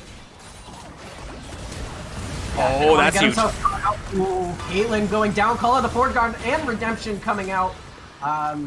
Little bit of damage, Redemption out on both sides. Both teams are about full health, but it's a 5v4, a pull onto the Orn, but again, so tanky. Will they be able to knock him down? Oh, absolutely fantastic there from Fanshawe. Boar is finally going to go down after a bit of an overextension, but a 2-for-3 trade unless Requiem can make this more. Oh man. This just got even after what looked like a misplay from Fanshawe. They at least bring it even. A 3-for-3 trade and all 3 kills going to Cavalry on the Carthage. The Shockwave not getting the kill, but look at Lazzy trying to make things happen. Gets the stun out, does some damage, the range. Unable to do enough, but does get 3 Baron buffs off for the cost of nothing, really, because I don't think they took a tower. Well, they got a little bit of damage onto it, but nothing too crazy. I don't think hunting them is the right idea here. Both of these champions can absolutely destroy you if they do decide to turn around. And what all you got is the shield from Orianna to try and keep you alive. And Of course, Lassy's built-in heal, but when they can just pop you like that, then what are you doing? Oh, and a TP coming from Boar. He's going to call the Forge God. I think he hit both of them with it. And this Baron is still... look at the size of that wall of pain. And they do manage to get 2 pumping as an answer, but that's just the support for what's going to be probably 2 of your players. Brez goes down as well as Trick. Lassy's still looking to try and get back into this game, but there's some long respawn timers here. Fanshawe could be looking to bring this to a game 3 as the inhibitor goes down, and we're going to be getting Nexus turrets next. Yeah, the Nexus turrets coming out, the Redemption dropping as well. Lots of pulls, lots of redemptions, the heals coming in, but it looks like this game will go to Fanshawe as they take both the turrets and the Nexus. No one spawned, and it's 1-1. Absolutely fantastic there from Fanshawe. In that last team fight at the Nexus, Bunkus didn't even have to get involved with the actual team fight itself. He just sat there the entire time, blasted the turrets down. The rest of the team took care of it. Everybody on Fanshawe was a threat, and then the only person who wasn't necessarily a threat was Boar, but he forced himself this game to be the threat. He was always in your face, absorbing everything, somehow getting out by the skin of his teeth multiple times in that game, and beautifully done there from Fanshawe. Complete 180, complete turnaround by them for game number 2. I don't know about, might be muted here. There you go. That's okay.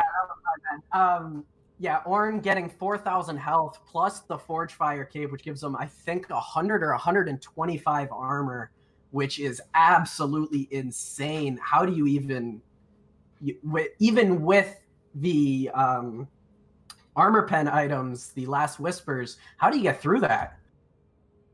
That was definitely difficult. Everybody was just on point that game. I'm really looking forward to seeing what game number 3 is going to bring us here between these two teams. They've both felt kind of one-sided, but for each team respectively. Now we get to see if this game 3 coming up next, the decider for this OPSE season opener, we'll get to see it. This one for all the marbles. Give us about 5 minutes and we'll get back into the game. Stay tuned for game 3.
Hey, Saints Nation, thanks for bearing with us. Currently, the match is awaiting to go into game number 3. However, OPSE admins have kind of put us on a bit of a delay here due to a player dispute, specifically in regards to the mid laner on Fanshawe, Aussie. So, as of right now, like, Fanshawe's trying to figure out what to do. I don't know if there was something wrong with registration or what.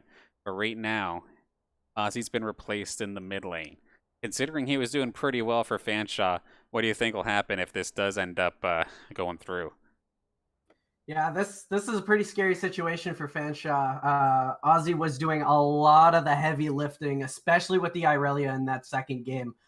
But even on the Akali, not exactly sure who will come in or if St. Clair is even ready for who will come in, if they know any tendencies or have any sort of scouting report on who's coming in. So it's going to be a bit of a toss-up. It's going to be a wild one.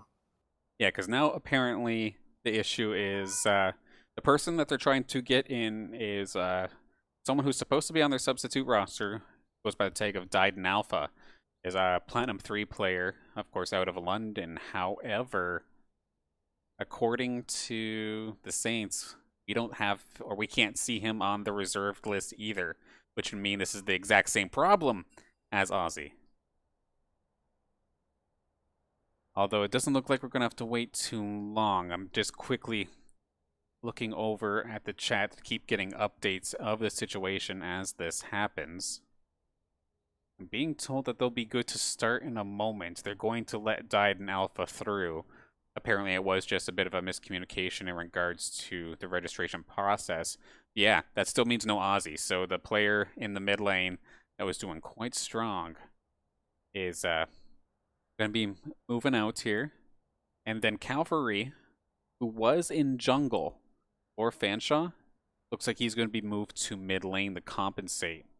Now, normally, I would say that's kind of devastating. However, one thing that I didn't take notes of during the pregame stuff is that Cavalry is actually a challenger player here in North America.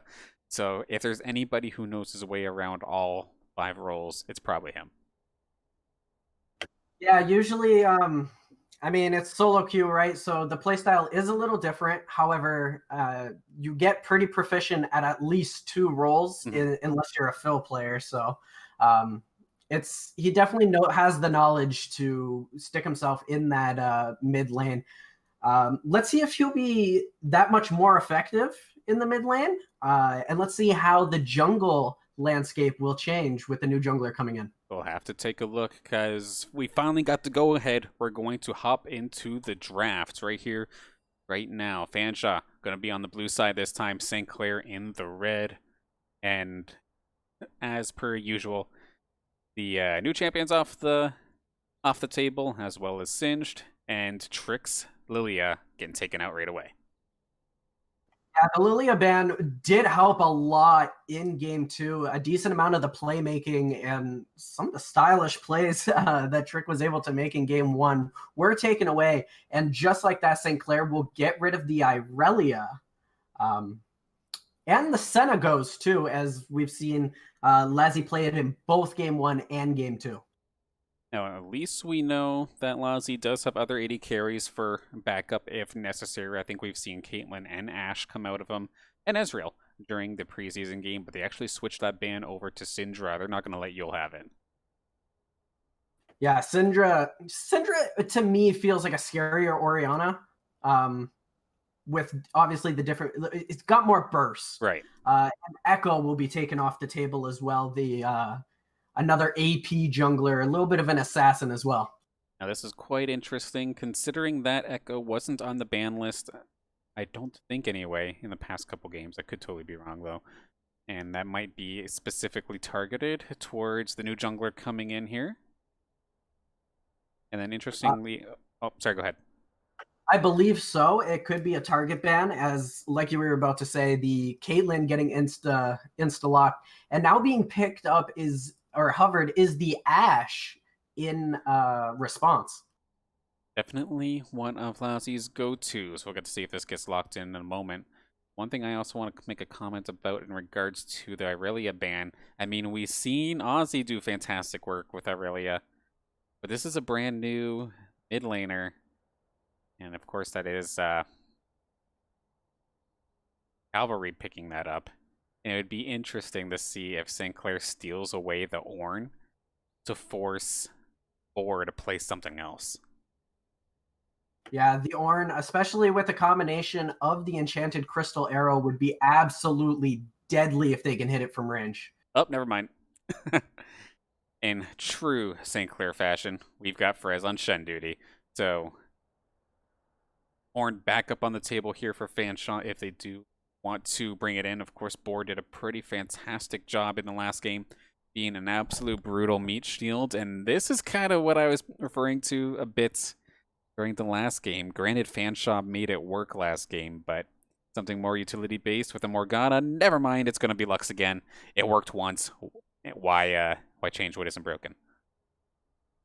Yeah, but this time the Shen can provide such a large shield with that Stand United that it might be able to be enough to mitigate some of the damage that the Final Spark and the Ace in the Hole will do. For sure, and we're going to see Nunu and Willem come into play here. First time from Fanshawe. We're going to be playing the snow. Yeah, Nunu has such great gank potential as long as the Fanshawe jungler can drive.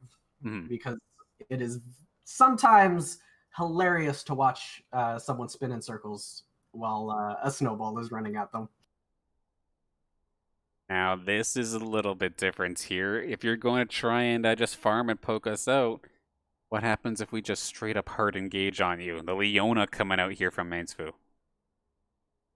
Yeah, like you said, Leona, a much more aggressive support than the even the Thresh. Again, a lot of hard CCs. That Q, that stun is on such a low cooldown as well. You can pop it off 3, 4, 5 times in an engagement. Yeah, the Thresh, it's like, oh, did my one play not work? Okay, I guess I can play defensively for a while. Meanwhile, Leona, it's the go button. Did it land? Yes, if not, okay, I guess I'm just hovering back, not doing anything for a while. Wait for it. Oh, it hooked. Okay, go. There's no turning back. As we see Silas and Elise taken off the table. Silas could have stolen some crazy ultimates here. The Enchanted Crystal Arrow, the Stand United. Even the Solar Flare would be pretty deadly to start a team fight, but we're not going to see none of that. Okay, so all of Ozzy's champions are banned, but we're not playing up against Ozzy. Curious as to where Fanshawe are going to take their mid laner. And Orianna, if they take away this, that's basically what Yule's been playing all day. Going to force him on something different. Yeah, this is a very pinched mid lane champion pool for both teams because neither team has locked in their mid laner with the potential Lux flex pick, which I don't see happening.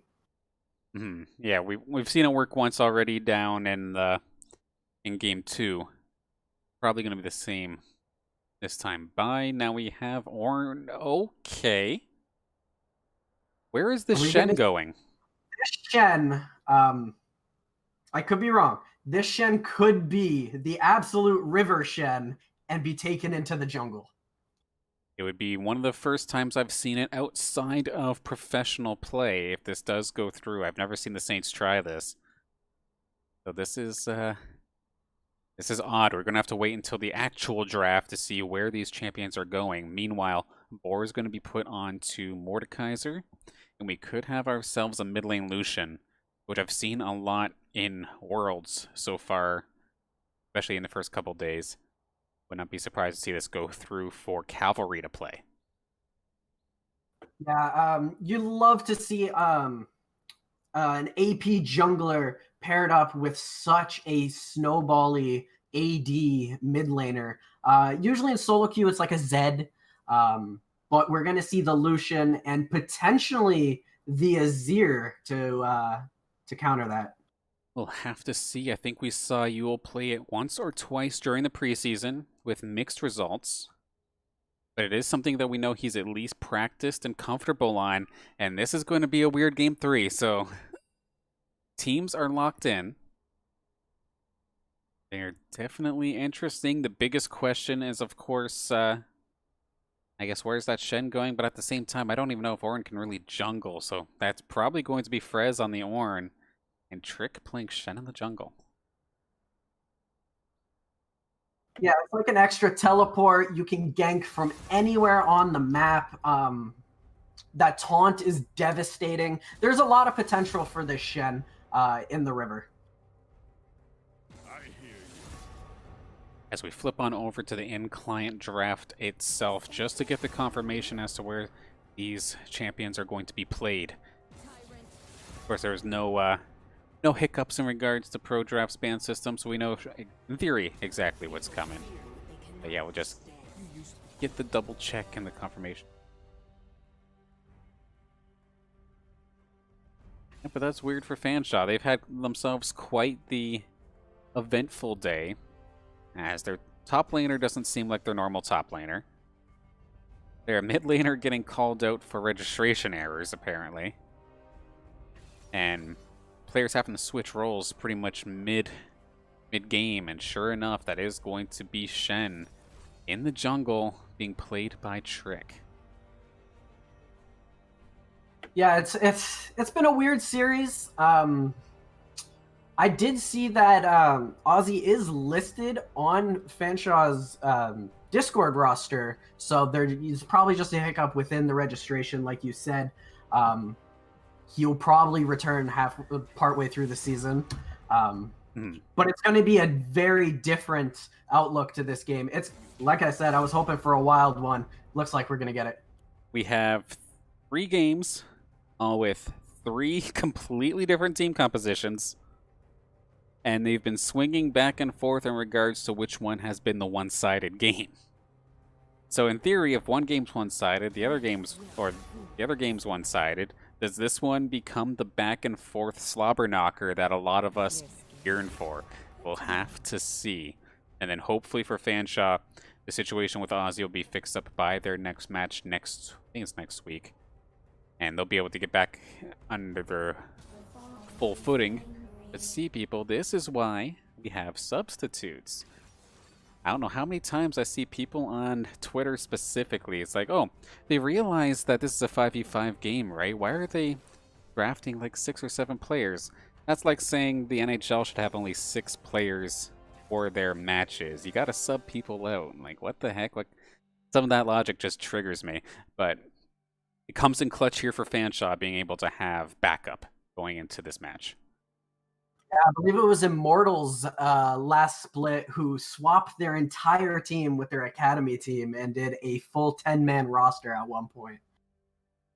And sometimes it has to be done, whether it's like somebody's just not feeling too hot, or maybe the team itself just straight up isn't doing hot. So you know what? Try the academy roster. They might have that extra itch to show themselves off if the main roster gets too complacent, gets too comfortable, so to speak. Yeah, and looking at this, the early game, it looks like it'll go towards Fanshawe, I feel. You're probably right, yeah. But again, once Azir starts Azir can farm safely from a distance. I think he outranges Lucian in that sense with his soldiers. But again, look to see a lot of like Fiesta style plays from the bot lane. Should Leona be as aggressive as she could be played? Absolutely. So one way or another, we're probably going to see someone go down. We're going to see elimination heavy bot lane for the most part. Otherwise, probably going to be hard engagement. Everybody leaves, everybody backs, tries it again. There's going to be like 2 goats wrestling in the pen, just headbutting each other constantly. Because, yeah, without question, there's going to be engagement after engagement down there. Up top, it's probably going to be a little bit quiet. If Boar can reverse this and give Frez a hard time early, that might be something. Because we've seen him play from behind this entire season. Or not season, but this entire series, rather. So maybe with the flip of champions, maybe Boar will be a little bit more comfortable. But it'll be hard to see. And then I look forward to seeing what Dyed and Alpha can pull off here. Because, of course, it's the first game we're seeing him in all series. Yeah, having a new jungler, the question becomes, are they warmed up? Are they really mentally engaged? And we'll see if there's any slip-ups or early mistakes between levels probably 1 and 5. Absolutely. I know personally, just even on the production side of things, if I'm planning on doing something and then all of a sudden someone's yelling at me, hey, we need you to do this. It takes me a little bit to get warmed up into what I'm doing, let alone I'm just a production guy, let alone an actual player in-game, ready to go. I can only imagine the stress onto that. Like, something came up Who knows if Dyden Alpha is even a jungler main? I did not get the chance to check the profile, but imagine if he was an 80 carry main with a jungle secondary, and it's like, we need this, otherwise it's a forfeit. How scary would that be? Yeah, especially to be thrown in, you're just being tossed into a game 3 nonetheless. And you just got to come in and jungle. Jungle is not the easiest role to play with all the pathing and such. Yeah, the pathing, a lot of times it's also a shot caller kind of role as well, unless somebody else takes care of it. I'm sure Cavalry has quite a lot to say, being the most experienced, rank-wise anyway, on the team, but a lot of it does, of course, have to deal with, is your jungler there to back you up if you want to try and make this play. So a lot of weight in Dyden Alpha's shoulders, but I'm sure he'll do just fine. We'll get to see momentarily. The delay is almost over. How excited are you for this one? Oh, I'm ready. I can't wait to see what this game brings. Game 3, it's always going to be hype. Down to the wire. Let's see exactly what comes out. Definitely hoping we get ourselves a back and forth slobber knocker. I don't want to see a blowout. I see enough blowouts on the stream due to the other Saints teams. In a good way, of course. But we're going to be hopping in momentarily. Whew. This one going the distance, that's for sure.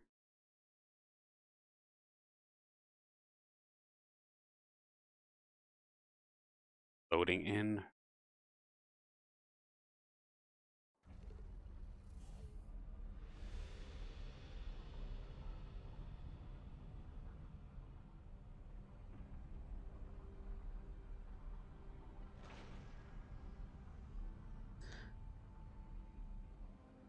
All right, I hope everybody is excited for this match, as we are, of course. This is the one for all the Barbles here. Game 3 to start off this OPSE season, where it all counts. No longer in preseason. Let's get into it. I don't know if there's going to be any cheeky level 1 strats. I think it's just going to be a 5-man cover the map to start. Yep, just basically line of scrimmaging right now. This very moment, the last time we saw Saints try to do something level 1, they just blitzed that top jungle, but it did get spotted out, so they weren't able to really do anything. Trick on top of a ward, going to back, not to reveal his position. Also swaps his trinket over to Oracle's Lens. Very common for a jungler to do this now. Place the quick ward and quickly back and swap to the other trinket. That's fair. I'm going to be still starting at that top side. They're going to clear this ward out right away. So sure, they know he's probably on the top side, but how long does he stay up there? They will not know. It'll be a bit of a guessing game for this side of Fanshawe College. Yeah, it looks like a little mind game from Frez, just making it appear as though he was going back to lane before rotating back and going towards the red buff to help Leash. Amp died in Alpha, starting on the red side as well. Ozzy Mansfu going to possibly get in position to get level 2 first. And if there's anything I know about a Leona, is if you get level 2 first as Leona, it's go time. Yeah, there is no hesitation. It is just full foot on the gas as soon as you get that early level 2, if you can. And okay, board, for the first time in this series, we're getting a bit of an aggressive board to start things off. Although Frez kind of trading it back and forth. Yeah, Frez making good use of the passive that gives him extra damage when someone is brittle. All back and forth. Now that they hit level 2, Frez getting quite low. No ignite or anything on board to try and pursue further aggression. Just going to take control of this lane. And he's the one ahead in CS for the first time in the series. Good adjustment. Oh, Shen looking to make a play. Here comes Trick. Will he? Level 2. The flash on. They go in, and that's first blood, Leona. That's exactly what you want to see with this combination. The extra assistance there from Trick was absolutely clutch as well, getting the initial taunt so that Mansfu had all the time in the world to line up that lance and just pull herself towards Pump. Stun on top of that, and it's absolutely curtains. And you blew the flash as well for Pump, so the repeat gank is a possibility. Not only the flash, but also Bungus's heal. Oh, yep. Down to 12. Yeah, good call. It's not support Caitlyn not working so far in this early game compared to last game. And the zoning being done. Cavalry is unable to access his mid wave completely, thanks to Trick. Just being a nuisance there in the bot side, or in the middle bush, going towards the dragon. We got the engagement now. Once again, 2 Pump, no flash, going to be going down extremely quickly. And Bungus is going to try his best to maybe answer one back here. One more shot. Can he get it? Does, in fact, get the double kill on the bot lane. Mansfu and Lazzy each getting a piece of that. Yeah, absolutely beautiful play from the St. Clair bot lane. But here comes the return gank. Okay, level 4 died in Alpha. Going to try and answer something back here. Going to gobble up a minion to try and get some additional heals. But trades half of his HP to put both Mansfu and Lazzy in a bit of a rough spot in regards to their health. But if they are able to push this in and back out right away, they should be in fine shape. They should probably do that soon, considering the bot lane has returned. Trick was in position to make a play there as well, should a fight have broken out. But that won't be the case. Everybody will disengage, and it looks like most are resetting. The bot lane did, and Frez is just building items because he can. Absolutely. BF Sword already in the pocket of Lazzy, so these auto attack trades are going to be absolutely brutal coming out from Lazzy, especially if it's with the support of Mansfu right there, allowing probably multiple shots with the stun lock.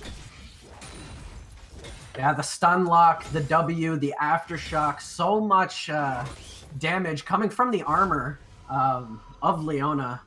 And she went straight for boots, so it's going to get scary when... This also helps the possibility of roam potential later on as this game goes on as well. Like, Mansfu could easily go from bot to mid lane, and if you're able to hinder the challenger player to stop them from getting any sort of boost in the 1v1 up in the mid lane, that would be huge, and this is exactly why you want the boots. Just walks right up to Bungus, hits the stun, doesn't even need the E until later. Lazzy goes down, and 2 Pump is in no man's land. Double kill to Lazzy. That was beautiful. And again, got 2 stuns off in that fight. And we saw Died in Alpha clip the wall with his snowball there, so you know, maybe gotta check the mirrors there before he drives into lane. Yes, scuffing the tires up a little bit, so to speak. But now, Died in Alpha is probably going to have to be completely focused on this bot side. And I assume that's rather predictable. And sure enough, Mansfu is on the roam. Going to be putting some additional wards down, trying to spot out Alpha. And if he really wanted to, it's going to be a gank. Yeah, after 5 kills going down bot lane. Oh, just missed the hook. Yeah, but just the fact that Mansfu can threaten the bot, or not the bot lane, but the mid lane in this regard, is scary for Cavalry. I don't care how good your mechanical skills are. If you're outnumbered, there's only so much you can do. And it looks like Ward's going down towards the dragon. Here comes the drive-by from Died in Alpha, as well as Cavalry ulting in mid. Doesn't get enough to kill the Azir. Some stuns going out. This is a 3v2 in favor of Fanshawe. They will take down the support. A teleport coming in. I believe it was canceled, but the taunt. Shen making a play, gets the flash out of Died in Alpha, and that'll be the disengage. Just Mienfo going down, and the TP getting burned from Frez. Man, I feel like that play was so predictable that should have been definitely on the radar of St. Clair. course, the bot lane was dominating. Why wouldn't they send the jungler to the bot lane? So they may have had the teleport counter gank in mind, but Boar must have done a solid job of shutting down the teleport attempt from Frez. And Trick's going to get this dragon uncontested as St. Clair just completely blow up the Wandering Cavalry. Yeah, using the Enchanted Crystal Arrow and the Shuriman Shuffle, there was nowhere for Cavalry to go other than to get pinballed around. Yeah, Lucian has a dash, but that's not going to save you. Going to take you or take him out. Can't dodge that many resources. It looks like Fanshawe will be trying to trade the dragon for the Herald. I mean, that's something, especially if you can get some additional tower plates with that Herald as they look to move towards the top lane. Snowball coming through. Hits its target, but it's under the turret. Nothing crazy going to happen there. Yeah, you can tell Frez is definitely cautious. Going to go make himself an item and possibly expect a Herald to come out. We'll see. Yeah, the good thing is can't really get CC too hard as long as he has the Bellows Breath available to him. Yeah, so Fanshawe can just opt to back right up after this one. But this has been definitely an explosive start to this Game 3. St. Clair bot lane has pretty much been dominating, but everywhere else it's pretty close, pretty even. Cavalry had a bit of a hard time there in the river after that dragon, but that's nothing that can't be brought back. And one thing to note is the farm in the top lane is actually extremely even considering what happened on the other side of this matchup. I don't know if it was just the matchup or what there for Boar, but he was definitely having a brutal time during Game 1 and 2. Game 2, he was able to make up for it by assisting and getting some eliminations for himself. But this time, just shot for shot, dead even with Frez. So good adjustment there from Boar and Fanshawe. Yeah, good poke coming out in the mid lane. A gank is coming in, but Yule is behind tower, so he'll be safe. Bot lane just farming, edging for position, and it looks like Dyden Alpha will be making his way to make a play down bot lane, but he's been spotted on a ward. And now there's some battling in the top lane. Doesn't look like there'll be too much invested. Yeah, Boar's been winning these trades as of late, and then also someone who's getting kind of brutalized in regards to trades is now Yule. Has been losing a little bit more against Cavalry. Yes, Cavalry got taken down once, but his Challenger ability is definitely showing now in his CS ability.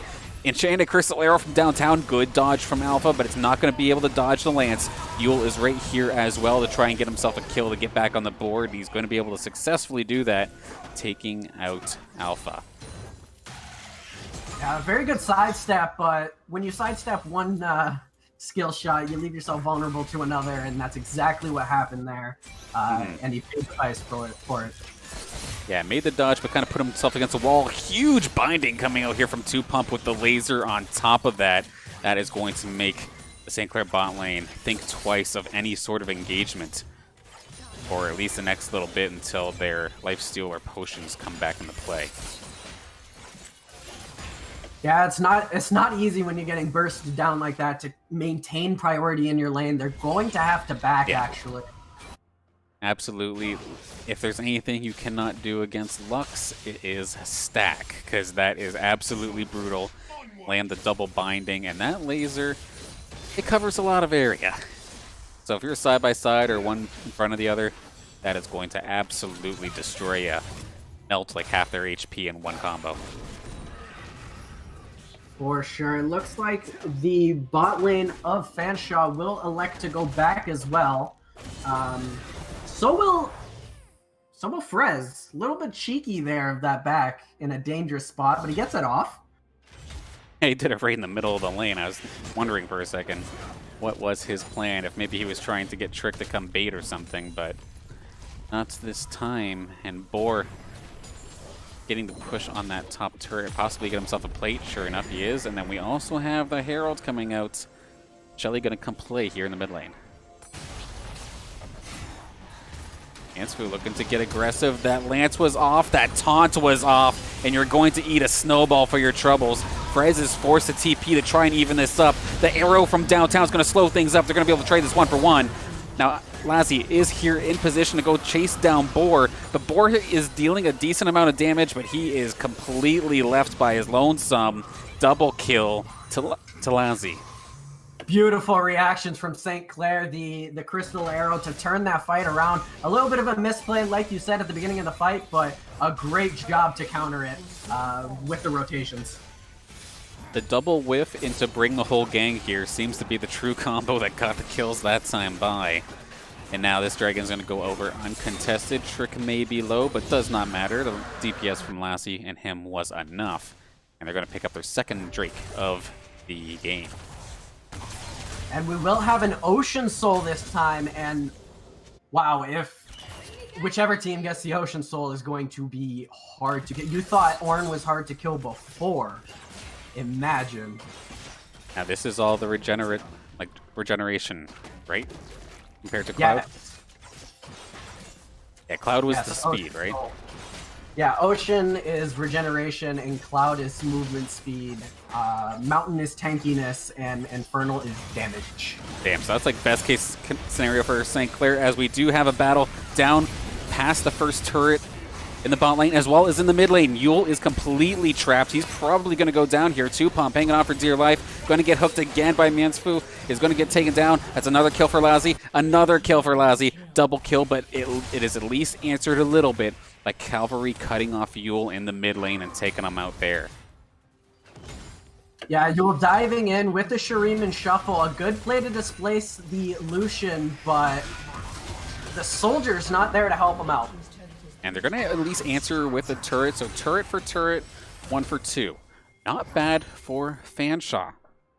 They were at least able to keep it close. St. Clair, of course, going to get the better of it for the time being. Fanshawe is just absolutely a huge nuisance right now into the side of Fanshawe. As Yule's going to come and chase after Alpha. Alpha flashing away, whips some sledge balls to try and get himself away, and is going to be just fine. Yeah, Fanshawe angry, just wants to get into everybody's face today, and it looks like another Rift Herald going in favor of Fanshawe. I don't think anyone's there to contest. They're all in base. Yep, no vision. They all backed, and that's going to be a free Herald. They're going to be able to get some additional either plates or some tower damage at some point or another. They've got both the top and the bot side to try and target for first tier turrets, or they can straight up just shove it down mid and try and go for a tier 2. The choice is theirs, as we see Fanshawe try and clear some additional vision. It's a little bit too late. The objective's already gone, but you can at least try and hide your pathing. Yeah, the St. Clair bot lane and top lane will swap. Pretty classic after laning phase to do such a thing, but they will also force Boar out of lane for now.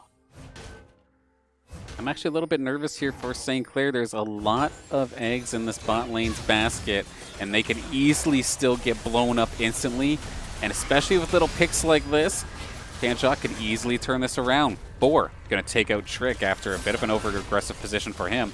Fanshawe and Lassie right here, but it's just the two of them versus two of Fanshawe. Lucian and Caitlyn both went down towards the jungle.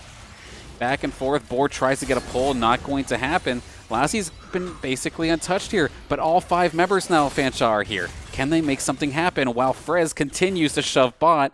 Yule is pushing middle. They're getting free turret damage for no play at all. Yeah, the Solar Flare from Fanshawe was huge to stall out that push and prevent the tower dive as well. Got about, I think, 2 with the stun and 1 more with the slow. Yeah, so that bot side turret is down. Yule is just going to use the ultimate just to keep himself safe. Had he been jumped on by Cavalry, that could have been bad. That being said, though, the Stand United from Trick is that extra cherry on top to warrant the disengage from Cavalry. It looks like they'll be putting pressure on this top tier 1 tower. Caitlyn is here, but the Enchanted Crystal Arrow hits. The tower dive coming in. Will they be able to get the kill? She has nowhere to go. and Mjensfo will take that one. They need to get out of here quick, though. It's going to be traded right back. And Diden Alpha on hot pursuit of Lazzy. And there is no flash available, I believe, here for Lazzy. So it's going to be going down. Passes over that shutdown gold to your challenger player, to Cavalry on the Lucian. And that can be a little scary. Already with the Bork and Merc treads, he's going to just get scarier. But I believe that mid turret will go down to Azir, and that'll be traded in the top lane by Shelly. And it looks like Nunu was trying to make a play mid, but now that Frez shows his face and his pathing, it'll just be a disengage, as Dragon will be spawning in less than 10 seconds. Yeah, you know what? I'm good. I'll just back off for now, as we then start to look towards the Dragon, like you were saying. Cavalry's not nearby, however, the rest of the Fanshawe squad and St. Clair squad are in short pursuit. Lazzy a little bit far away. Dragon has been pulled, has been beating up Mansfu at least a little bit. But now Fanshawe in the position to try and take Dragon. Unfortunately, Trick has to make his way down here. Doesn't have the Stand United to quickly get into this fight and potentially steal or secure the Dragon. I mean, Fanshawe just giving away the positioning at least for that river position, but that does allow Cavalry all by his lonesome up in the top. If they just continue to stall St. Clair out here, this might not be a bad idea, and that's going to force St. Clair to engage. Alpha's going to eat all of the utility to start things off here. Lazzy going to try and finish it, but he's still such a tanky boy, only finally going down. But a lot of damage has been put across the St. Clair squad based off of abilities, and the Dragon also getting involved in this battle. Stand United finally coming out. Huge Shurima shuffle, going to give another double over to Lazzy, sitting on 9 kills. But that was still a lot of time wasted at the Dragon. They were not exactly the most decisive, and that really let Cavalry just pound away at that final top turret. Yeah, good synergy from Trick and Yule to combo the Shurima shuffle and the Stand United to make sure that that Azir has the health, has the shield to make the play he needs to. And by getting involved in that team fight, Yule is going to get a bunch of assists to get himself a little bit more jump started here in this game. Looking for probably Azanya's up next. Not too far away from it either.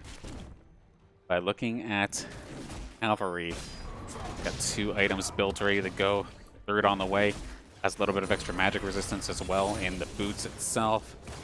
He looks like he's ready to brawl. Yeah, the Abyssal Mask just getting upgraded now, so look for those ornaments to start coming in for the side of St. Clair. The big one we'll be looking for is probably the Molten Edge on Ashe, because she is 9-1. Yeah, that'll probably be up next, hence the BF sword that we do see in Lazzy's inventory. But even right now, Lazzy is just a kiting machine if they get into the right position. But moves like this is going to make things troublesome. But that being said, that enchanted crystal arrow right onto target, right to the face of Bungus Blast. Taking him out before he can even get started. Bungus having an extremely rough time here in this 3rd game, sitting 0-6 with a couple assists to his name, but still really hurting right now. It's going to be a Baron opportunity. It's all up to Cavalry and the rest of the Fanshawe squad to make this happen. Yeah, the culling came out, but now with the jungler dead, should be somewhat free. A double kill for Frez on the Ornn, and they're zoning Cavalry out of the area. He already used the culling. And look at those soldiers just standing there. They don't get the final spark steal. It will be secured by Trick. The QSS coming out. Oh, this is a fight. 2 Pump gonna go down. So will Cavalry potentially. Did turn to take an auto, and that cost him his life. 10-1 Gosh. for Lazzy on this Ashe. Absolutely brutal. The delayed ace coming out here for St. Clair, because of course Bungus got picked out before the Baron even really got underway. But that was rough to say the least, and it's definitely painful here for Bungus. Had a bit of a hard time in game 2 as well, but after a good team fight, then became like a strong factor in their team fights. Needs something like that to happen again, because right now Bungus is getting completely outclassed, and the bot lane from Fanshawe getting completely outclassed by the bot lane of St. Clair. The 15 assists on Fanshawe is absolutely absurd. And they're just looking for arrows at this point. It doesn't even need to be necessarily perfect. But if you get a long-range stun, you have the follow-up, especially if you get caught out like this. Alpha going to be forced to run for the hills with the flash. Just to mention those assists again, Yenspo has been in almost every kill for St. Clair except for 2. Lassie, for whatever reason, thought he was the tank in that fight, and he gets exploded, sure enough, by Bungus. That's exactly what they needed, and they're going to be able to continue this aggression and pushing forward as the 3v5 for St. Clair continues until 4 does go down. So they trade 1 kill back. But that shutdown gold's going all to Bungus, who was having a hard time. I was just saying he needed a play like that. Well, he got it. I don't know why Lassie felt like he was the tank in that fight, but it hurt them. Yeah, but unfortunately, there wasn't much that Fanshawe could do with the turret being spawned by the Azir. A good play to trap them on their side of the map. Mikhail's Crucible being built here by 2Pump as well, so whoever gets smoked by the Ash Arrow, as long as it's not 2Pump himself, just pop that on them, keep your teammates safe. At the same time, I guess you also have to worry about Leona, so there's a lot of stuns, a lot of CC coming out here from St. Clair. At least 2Pump can stop one of them.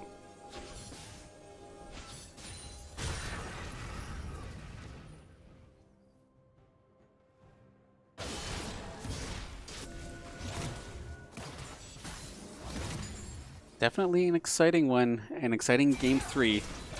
St. Clair favored a little bit, sure, but it's still not out of reach for Fanshawe.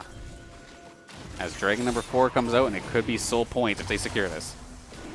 Yeah, Soul Point, like I said, absolutely insane on these tanky members, and the Ashe as well. As you see the Forge Fire Cape now being built.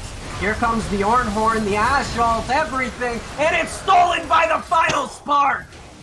Fantastic job there by 2Pump. That was such a massive cluster that it was so easy. I know, personally, I got lost track in it, let alone if I'm trying to maneuver my character, my champion through that. And Smite was available, but could not beat the final spark. Solid job by 2Pump. That kind of play is exactly what they needed to stop some of this snowballing, stop some of the bleeding here for Fanshawe. So at least they don't have to deal with soul powers just yet. Yeah, now the Baron power play has run out. A little bit of the gold will be chipping back. It's still about 6K, but now they have more time. They stall out, they let their champions build items and get themselves back online. Yeah, Calvary looking to get aggressive onto Trick, knowing that the rest of his team was nearby, so if Trick tried to get the taunt onto him, they could have probably blew him up, considering there's 4 members of Fanshawe there. And Baron will probably be the next objective on the map, but it's still going to be a little while until it spawns once again. Gonna have a little bit of neutral play here. You can see if St. Clair decide to push a turret or if they're just going to opt to get some vision and call it a day there. So the Infinity Edge is now complete for Lassie. So look for him to meet up with the Ashe or with the Ornn to get that upgraded. And they're getting aggressive. They do find Alpha. They're going to trap him out for the meantime. I don't think he got picked off. He's going to force the arrow to come out. They are going to secure the kill on him. Eula's going to take care of that one. It's a solid pick from St. Clair. Could turn into some turrets if Fanshawe are not careful. Yeah, especially if they can sink the minion waves now. But unfortunately, Cavalry split pushing very heavily in the bot lane, looking to break towards the base once again. I think that was a warning shot coming out here from 2Pump, as that laser's not going to get any value in the slightest. Manfu flash ult into the E, whiffs completely everything on that time by, but it's a threat level gained, I suppose. Perez is going to be the one forced back to try and contest Cavalry. Cavalry forcing him away from half of his HP. Perez moves in. He probably put himself a little bit too far. Going to try this 1v1. There is Shen ult coming in as well. Going to try and do it. Huge flash from Cavalry. We'll get to see some of these mechanics in play, but he has no more mana. Can he make it work just by auto attacks alone. He's kiting so damn well and really outclassing St. Clair in this point. How did he get out of that? Not sure, but here's a Shurima Shuffle getting Yule out of the way. Wow, they are blocked in that corridor in the jungle. And now we start the Baron positioning. Vision getting cleared out, and there's a huge fight about to break down. Players are going to reset and just get those last second items coming in. I mean, Fanshawe may be behind on gold. However, they have enough that they can still do some serious damage. Some decent beefy squad members here in the front lines. Of course, with Lucian and Caitlyn, Cavalry and Bungus now both like factors in this game. Not to mention the little extra burst damage that 2 Pump can bring out. If somebody gets caught really early in a team fight here from St. Clair, whether they have the lead or not, that is going to be a Fanshawe victory. They have to be very careful when clearing some of this vision. Yeah, they start the Baron. I'm not sure if it was on purpose or if it was the Sunfire. They're trying. They're going for it, though. Oh, here comes the culling. Trying to zone away St. Clair. The TP comes in. Here comes the Call of the Forge God, but he's stunned up. Will miss it. Oh, no, Alpha. Alpha's in a bad position. He is ignited as well. I think someone flashed there. They split up, though. This is the kind of fight that Fanshawe would want. Inadvertently, Died and Alpha has become a bit of a distraction here. He very well may go down unless he can just somehow take it around the outside and survive this. The rest of his team, however, kind of left him dry. Actually, they're not going to pursue. They're going to go right back to the Baron. This is still doable. Yeah, the Ash damage, especially with the Runan's Hurricane, the Molten Edge, they have a lot of damage and speed with the Azir to knock this down very quickly, and they will secure it because Nunu is just driving. They're going to trade the Dragon for it. Well, they better be quick. They got to take care of it momentarily. The Baron buffed members of St. Clair on their way. They do manage to get themselves their second Drake of the game here. 2 to 3 total. And now they're going to have to run back to their base because their inhibitors are going to be threatened. Forcing the delayed back on the Caitlyn with the Enchanted Crystal Arrow. They might be able to break the base here and secure an inhibitor, but Mordekaiser is here. That's pretty huge, able to get that turret down and get the inhibitor down before they could even come contest. The Coaling is just going to go right into Frez, which sure takes about a quarter of his health away, but not too bad. They're going to look to possibly death push this, but they're going to run away in the long run as Fanshawe was still on hot pursuit there for a moment, possibly looking for stragglers. They're still trying, but now deciding to back off, secure their jungle, secure vision in their jungle, and another tower actually went down, I believe. Yeah, that one was the Azir one, so that Yes. that one's all good. That's fair. I'm sure Fanshawe won't mind that one being off the field. Actually, a little bit of a stun going up, a little bit of damage, but St. Clair going to try and push through the bot side with super minions on their way through mid. Fanshawe on a bit of a timer. Alpha, considering he's a tank, he's getting chunked pretty hard, but Miansu is the one diving in, of course, with the follow-up. Frez is there as well. They're going to try and burst this tower down. That's a huge final spark across pretty much the entire team of St. Clair. The tanky members of St. Clair are gone, exception of Frez, and looks like the chase is on now for Fanshawe as Cavalry leads the charge with the Calling, and they're going to make things difficult that St. Clair cannot stop. They do have pretty much perma-slows out of Lazi, but you have to take account for Cavalry's dashes, and we've seen him already. He almost 1v2'd earlier. If St. Clair wanted to try and charge on him, I would not put it past him to make it close even still. Definitely, with the red buff and the Blade of the Ruined King. Leona unfortunately got stuck in the Death Realm, played by Boar under tower, and she became an instant non-factor in that fight. But it looks like Fanshawe will reset some of their members as they look to just farm up a little bit more, and Yule will grab his blue buff. It doesn't look like there's anything to fight over other than pressure in this base with all the supers. Man, I'm low-key kind of worried about the reverse deja vu from from the preseason, where one team had or in the preseason at least, it was Fanshawe had a massive lead. They weren't able to really make it much larger, and somehow they were able to throw it at their own base. Or when they tried to finish it themselves, they threw it. I'm getting similar vibes here from St. Clair, and I really don't want to. Yes, they got Lassie so far ahead it's not even funny. But he's still super squishy.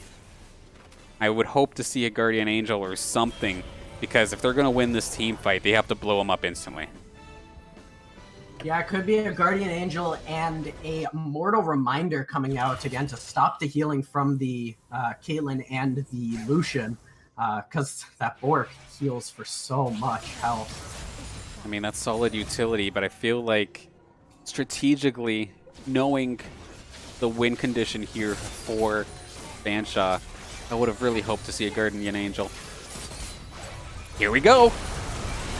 That was almost exactly what I was talking about. They dove right onto Lazi right away. Snowball making contact, but the stand united from Trick going to keep him alive. Boar tries to do the 1v1, brings Lazi extremely low, but doesn't take him out. The fact that he stayed alive could be the make or break deal here, as that's going to be another inhibitor going down. And that was an absolutely ridiculous Shuriman shuffle.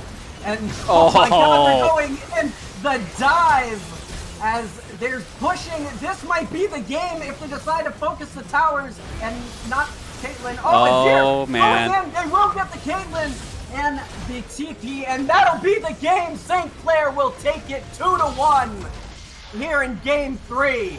All right, I haven't been more happy to be wrong about a call in my life. I'm very happy that St. Clair were able to actually complete and finish off that game as they did.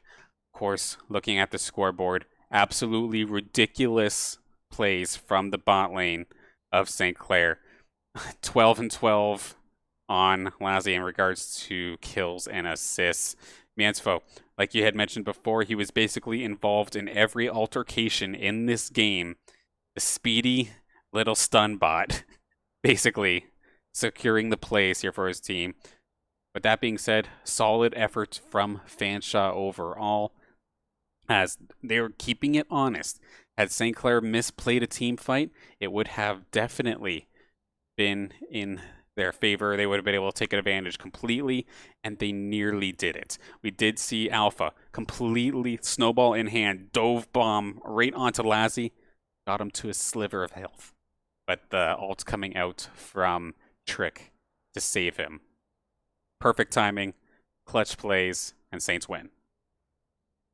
Yeah, and that's the scary part of Deluxe, is if it doesn't get snowballing very early, it becomes a reasonable non-factor. I mean, the final sparks still do about a quarter of your health, but you have no burst on top of that. Your E's don't really do much damage other than your bindings. And that's pretty much what happened in a great early game from St. Clair. Yeah, they definitely snowballed that hard. They did exactly what they needed to do. If you're picking a Leona, you need to go in. Otherwise, if you don't get that early lead, it's going to be a bad time. And sure enough, they played it exactly as they needed to, and are going to secure themselves the series win. Once again, fantastic set here with Fanshawe. Absolutely love this game, and looking forward to getting to play them hopefully again later on in this OPSE season. And Buns, how did you enjoy your first cast? It was great. This was a great series to have my first cast with, I think. You definitely got your money's worth in regards to going to Game 3. But this will not be, of course, the last of matches, because, of course, let's take a look at our schedule for the next upcoming matches here on the Saints Gaming CA channel. We've got ourselves a bunch, as we have tomorrow in the Collegiate R6 series. We take on the champs from last year with the University of Akron. We've played them before. I don't think we've lost to them before, but yet they're the champs. So there's definitely going to be a little bit on the line here for Week 4 action. Meanwhile, on Saturday, it's more Rainbow Six Siege, but we got ourselves a different league this time. It's going to be Ubisoft's league, the Face It Collegiate R6 Championships. We get to play up against Owens Community College first in that series. Could see if they can take their streak from the CR6 and move it over to this new league. Then on Monday, we throw back to some Overwatch as NACE continues on. I know the Overwatch team had a match today as well, but this game ran long, so I'll have to catch the results later, which, by the way, you should definitely follow our social medias for to catch the results there. As the NACE team, or as a Overwatch team in NACE plays, I'll double check right now. It's going to be CMU Overwatch Maroons. That's who we're playing in NACE. Then Tuesday, we throw it back to some Counter-Strike up against the Northeastern Huskies. And then, for what we see for now, there's definitely more matches after this, but then on Wednesday, UCEA Overwatch continues as we go up against UNT Esports. Definitely a lot of matches going on. Be sure to follow to make sure you catch our teams playing live. And then I'm sure we'll have some additional League of Legends content coming out very shortly. The OPSE is not done. We're just getting started. It's looking like on the 21st of October, we get to play the University of Toronto. So that's going to be a solid matchup as well. Buns, maybe you'll be able to join me for that one as well if you're available. I hope too. That'll be another 6 o'clock start. Hopefully, all things technical side on my end will be proper and ready for it. But before we do close out, Buns, is there anything additional you want to add, or are you all set? No. Again, great games to both teams. Again, back and forth all series long, and then just a couple of team fights decided the game. It was absolutely a blast to watch and cast. Absolutely couldn't say it better myself. Now, before we do close out, of course, thank you to the sponsors that make this all possible. St. Clair College Alumni Association, the Student Representative Council, Zuckelman School of Business and Technology, EC Outlet, and Tim Hortons, of course. So thank you all. This would not be possible without you. And of course, thank you to all the beautiful people in the chat, as I slowly but surely start losing my voice here. It was a long one, could you tell? But thank you all for watching. The support means everything. Thank you so much, and we will see you tomorrow for some Rainbow Six Siege action. Have a good night, everybody.